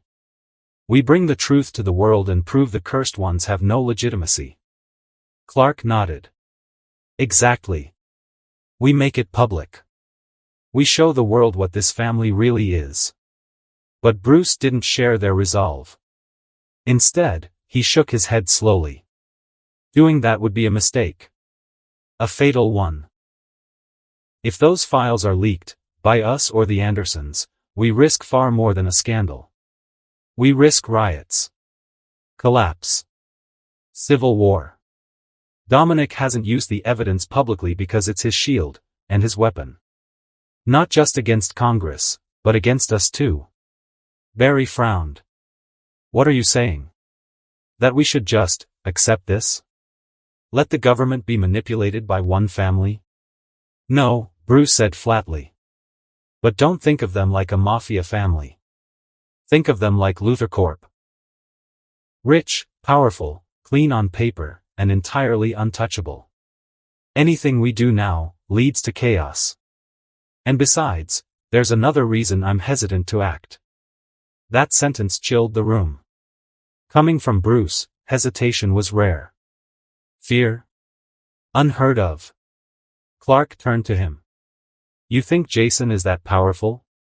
It's not his strength that concerns me, Bruce replied. Though yes, taking him and the cursed ones down would require all of us. It's not the fight I fear, it's what he knows. They all leaned in. Diana asked, what does he know? Bruce exhaled slowly. A week ago, I confronted Jason. A real fight. And during it, he revealed something. The room fell into complete silence. He spoke names, our names. Clark. Bruce. Barry. Diana. He knows who we are. He threatened to release that information publicly if anything happened to him. It was like the floor dropped out beneath them. Clark's eyes narrowed. Barry stiffened. Diana remained composed but visibly shaken. He knows our identities, Bruce said. He knows our families, our homes, everything. Even those like John and Arthur, who had fewer ties, went quiet. But for the others? This wasn't just a threat. It was war. War from the shadows. And right now, Jason Anderson was winning. Inside the clock tower, now reborn as the official headquarters of the Cursed Ones, the air was thick with purpose. Built and outfitted by the Anderson family, it was more than just a base. It had everything. A cutting-edge training facility, mission briefing rooms, strategy command centers, and even a leisure hub with custom dormitories for each member. Yet none of that mattered now. Jason stood in the center of the combat chamber, arms folded behind his back, facing the 4 members of his squad. His gaze was sharp and unwavering. Now then, he began, voice calm but commanding. It's been a few days since we started our work. Gotham's underworld is either hiding or plotting. I'd wager even the League and Batman are watching closely. But that's a concern for later. Today, I want to focus on something else, training. Livewire raised an amused eyebrow. Her fingers crackled with sparks as she crossed her arms. Train us? Are we really in need of that? I mean, come on, I think we've proven we're plenty ready. Jason didn't even blink before Red Hood chimed in, his tone clipped and cold. The enemies we face won't stay stagnant. They're smart. Resourceful.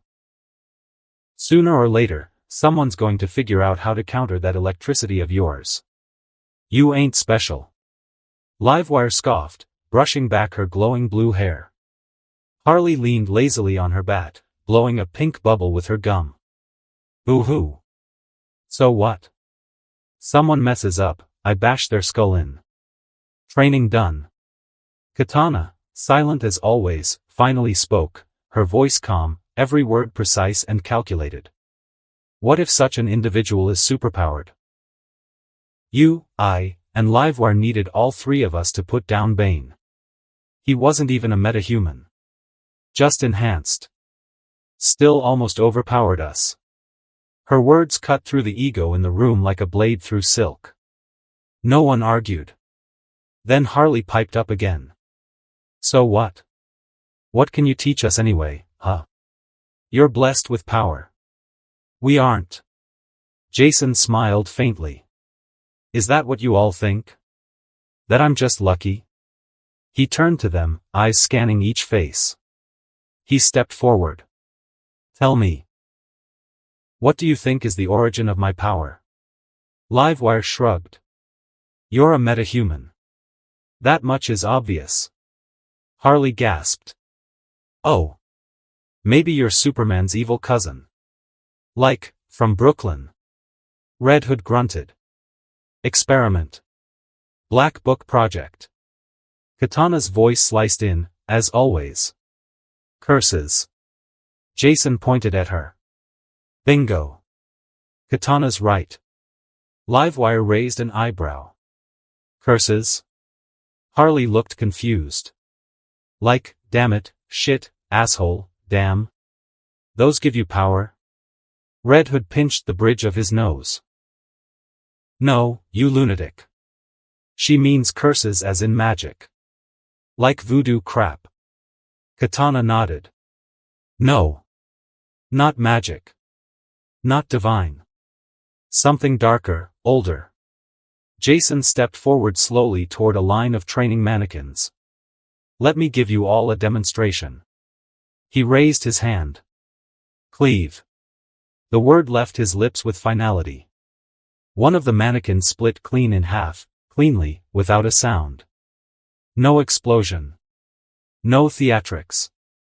Just absolute, controlled devastation. They all stared in stunned silence. This, Jason said, is the power of cursed energy.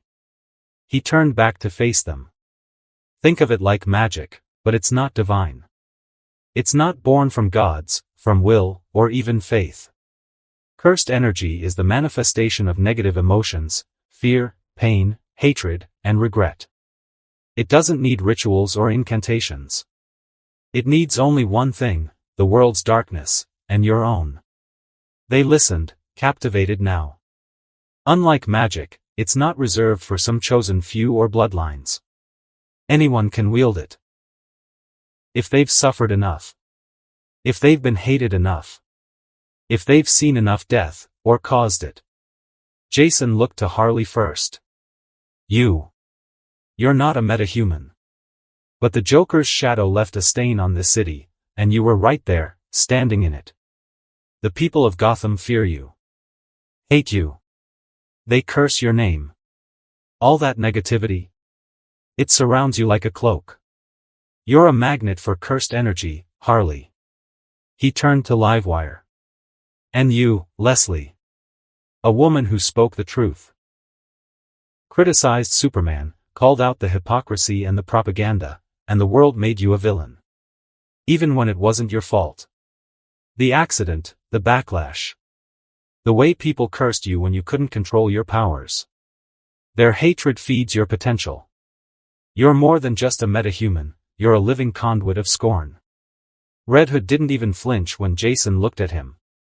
You don't need a lecture. You already know what death is. How it changes you. You've taken more lives than most villains. You carry guilt, fury, and vengeance, and they fuel you. That's why you're able to understand me the most. Then Jason turned to Katana. And you. You're different. Your sword, Soul Taker, it's not just a weapon. It's a cursed tool. It absorbs cursed spirits. Stores their power. You don't produce cursed energy, but you wield it through your blade. You need to learn to tap into that potential, to stop just swinging it and start commanding it. The group went silent again. For once, no banter. No jokes. Jason stepped back, his gaze scanning the room with sharp intent. What I want, he said, voice low and commanding, is to teach you all how to harness that power. How to become cursed energy wielders. This training won't be physical only, but mental. Your soul will be open to me. As I train you, your deepest secrets, your fears, your emotions, all of it shall be tested. He paused, letting the weight of his words settle. Once I'm done with all of you, no one in this city will be able to stand in your way. A slow, confident grin tugged at his lips. Now prepare for training. I've prepared a special schedule for each of you. Meanwhile, in a dimly lit bar nestled in one of Gotham's more forgotten corners, sat a man unlike any other. He wore a tailored black suit that shimmered slightly under the neon lights, and his golden blonde hair flowed back effortlessly, like silk. There was something about him. Something regal, untouchable. He didn't need to speak for the entire bar to know, he was dangerous. Even in a den brimming with thugs, smugglers, and cold-blooded killers, not a single soul dared approach him. They didn't know his name. But they knew instinctively, he wasn't one of them. He was above them. Far above. Bartender, the man said, voice velvet smooth, tapping a manicured finger against the counter. Be a dear and make me a Negroni, would you? Equal parts gin, vermouth Rosso, and Campari, stirred, not shaken. I like my sins, well balanced. The bartender nodded quickly and turned to prepare the drink, hands slightly trembling. As the man waited, he produced a pen and a black envelope from his coat pocket. Unfolding a parchment that seemed entirely out of place in this era, he began to write. To Mr. Jason Anderson, do be so kind as to meet me at Rosso's bar, yes, that one, the charming little pit just off Crime Alley. You'll find it tucked behind the shattered piano shop and the broken dreams. Don't ask who I am. Don't ask what I am. You'll find those answers terribly disappointing. All I ask is that you leave your house. Alone. And come to me. Alone. Oh, and Jason, my dear boy. I know. About the reincarnation. About those little Sukuna gifts you've been hiding. Quite the glow-up, I must say, from fumbling college mortal to heir of blood and curses. A most thrilling transformation, really. You must be so proud. Now, if you'd prefer all that rather unique baggage of yours to remain between you, yourself, and your many inner demons, then come. Let's talk. With warm regards and a touch of curiosity, a connoisseur of the unnatural. The ink shimmered as it dried.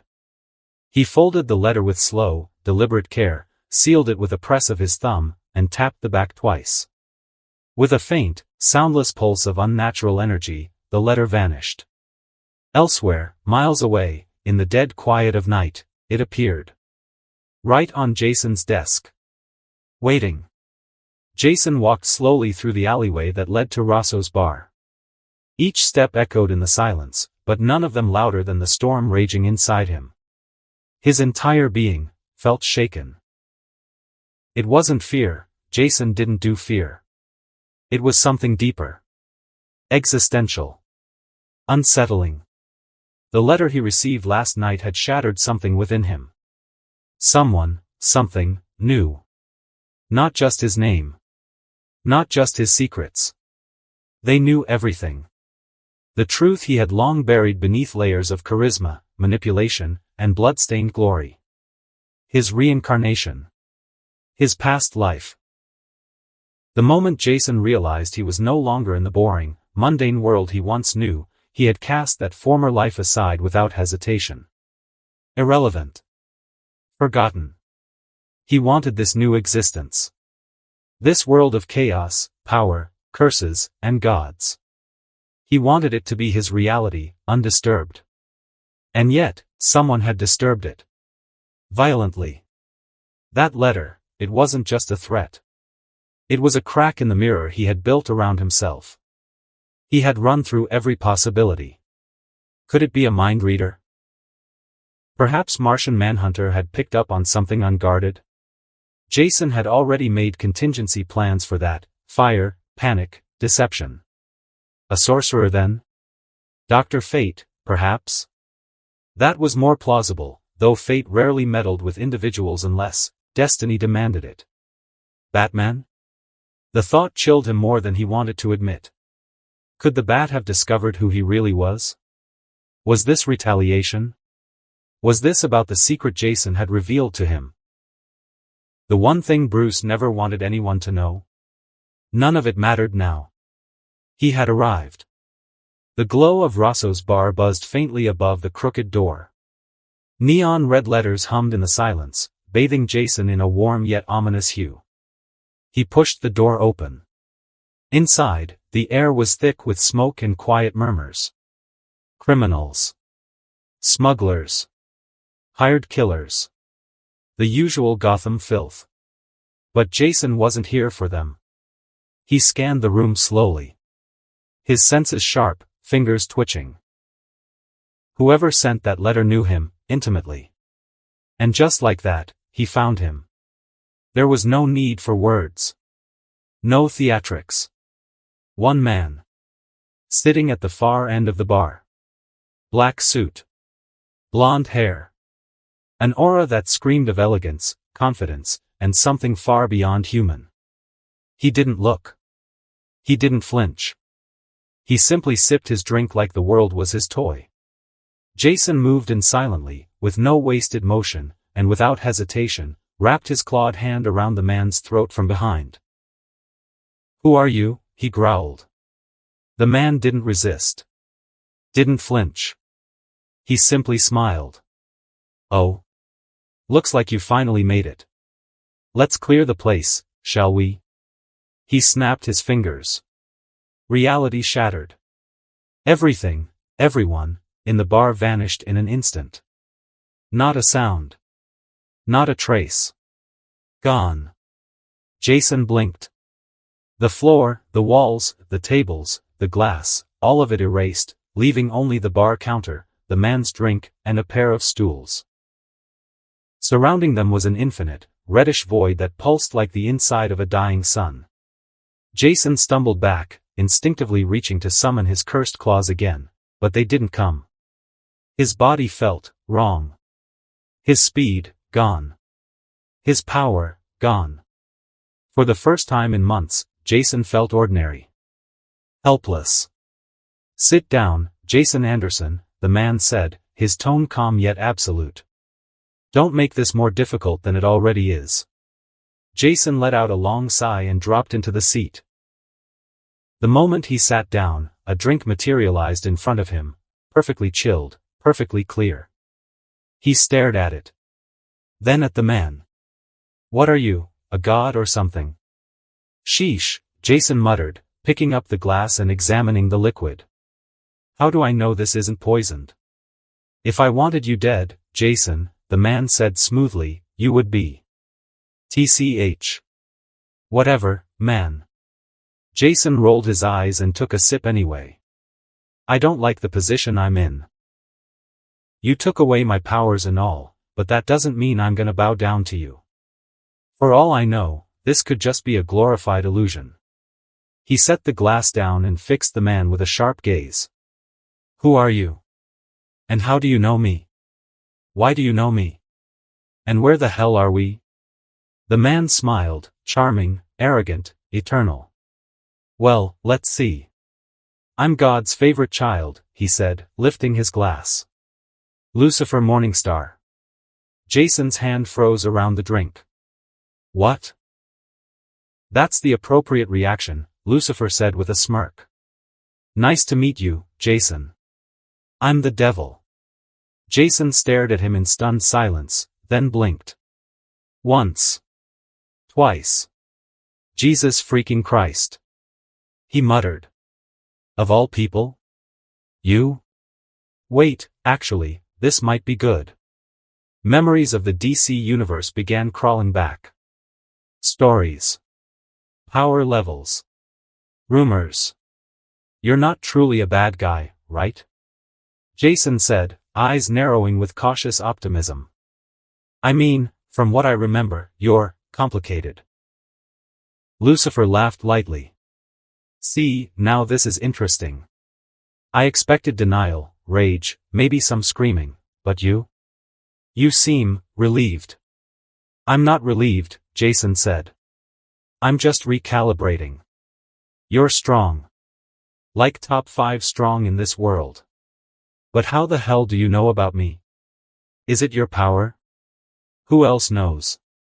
Lucifer's smile didn't waver. But his tone cooled. You're not exactly in a position to interrogate me. Jason scoffed but didn't push it. Lucifer sipped again, then asked, do you know about the Great Wall? The Great Wall? Jason repeated, confused. Yes. It's a special wall. Invisible. Eternal. It surrounds our entire plane of existence. That means this galaxy, this universe, the multiverse, all of it. We're trapped inside a cosmic box, Jason. Even my father can't escape it. He leaned forward, voice softer now, almost reverent. But I did. I broke through. Jason listened in stunned silence as Lucifer went on. When I crossed that boundary, it was the first time in my life I ever felt fear. I saw millions upon millions of other planes. An omniverse. A hyperverse. Outer realms. Beings that made even me look insignificant. Gods far beyond my father. Powers so vast they could blink us out of existence without knowing we were ever here. Jason exhaled hard and leaned back. Freaking hell, he muttered. Here I was thinking I was gonna meet some S-tier villain. Instead, I get you, bearing your eternal trauma like I'm your therapist. Look, man, life's big, okay? There's always someone stronger. Even I get that. Just gotta live it out the best we can. So unless you're here to kill me or take away my new life, how about you kindly piss off and let me go back to my team? Lucifer chuckled darkly, amused. Right to the point, I see. And that's exactly why I picked you. He set his glass down and stood. You and your people, you come from a small world. A world with no powers. No gods. Just mundane little humans. And yet, you, people like you, dominate the worlds you fall into. I've watched it happen for eons. Some gods even do it for fun, drop mortals into other realms just to watch them rise. The thrill of it, it fascinated me. Jason narrowed his eyes. Wait, hold on. You're saying you're the one who sent me here? Lucifer smiled. Yes. That was me. Jason's jaw tightened.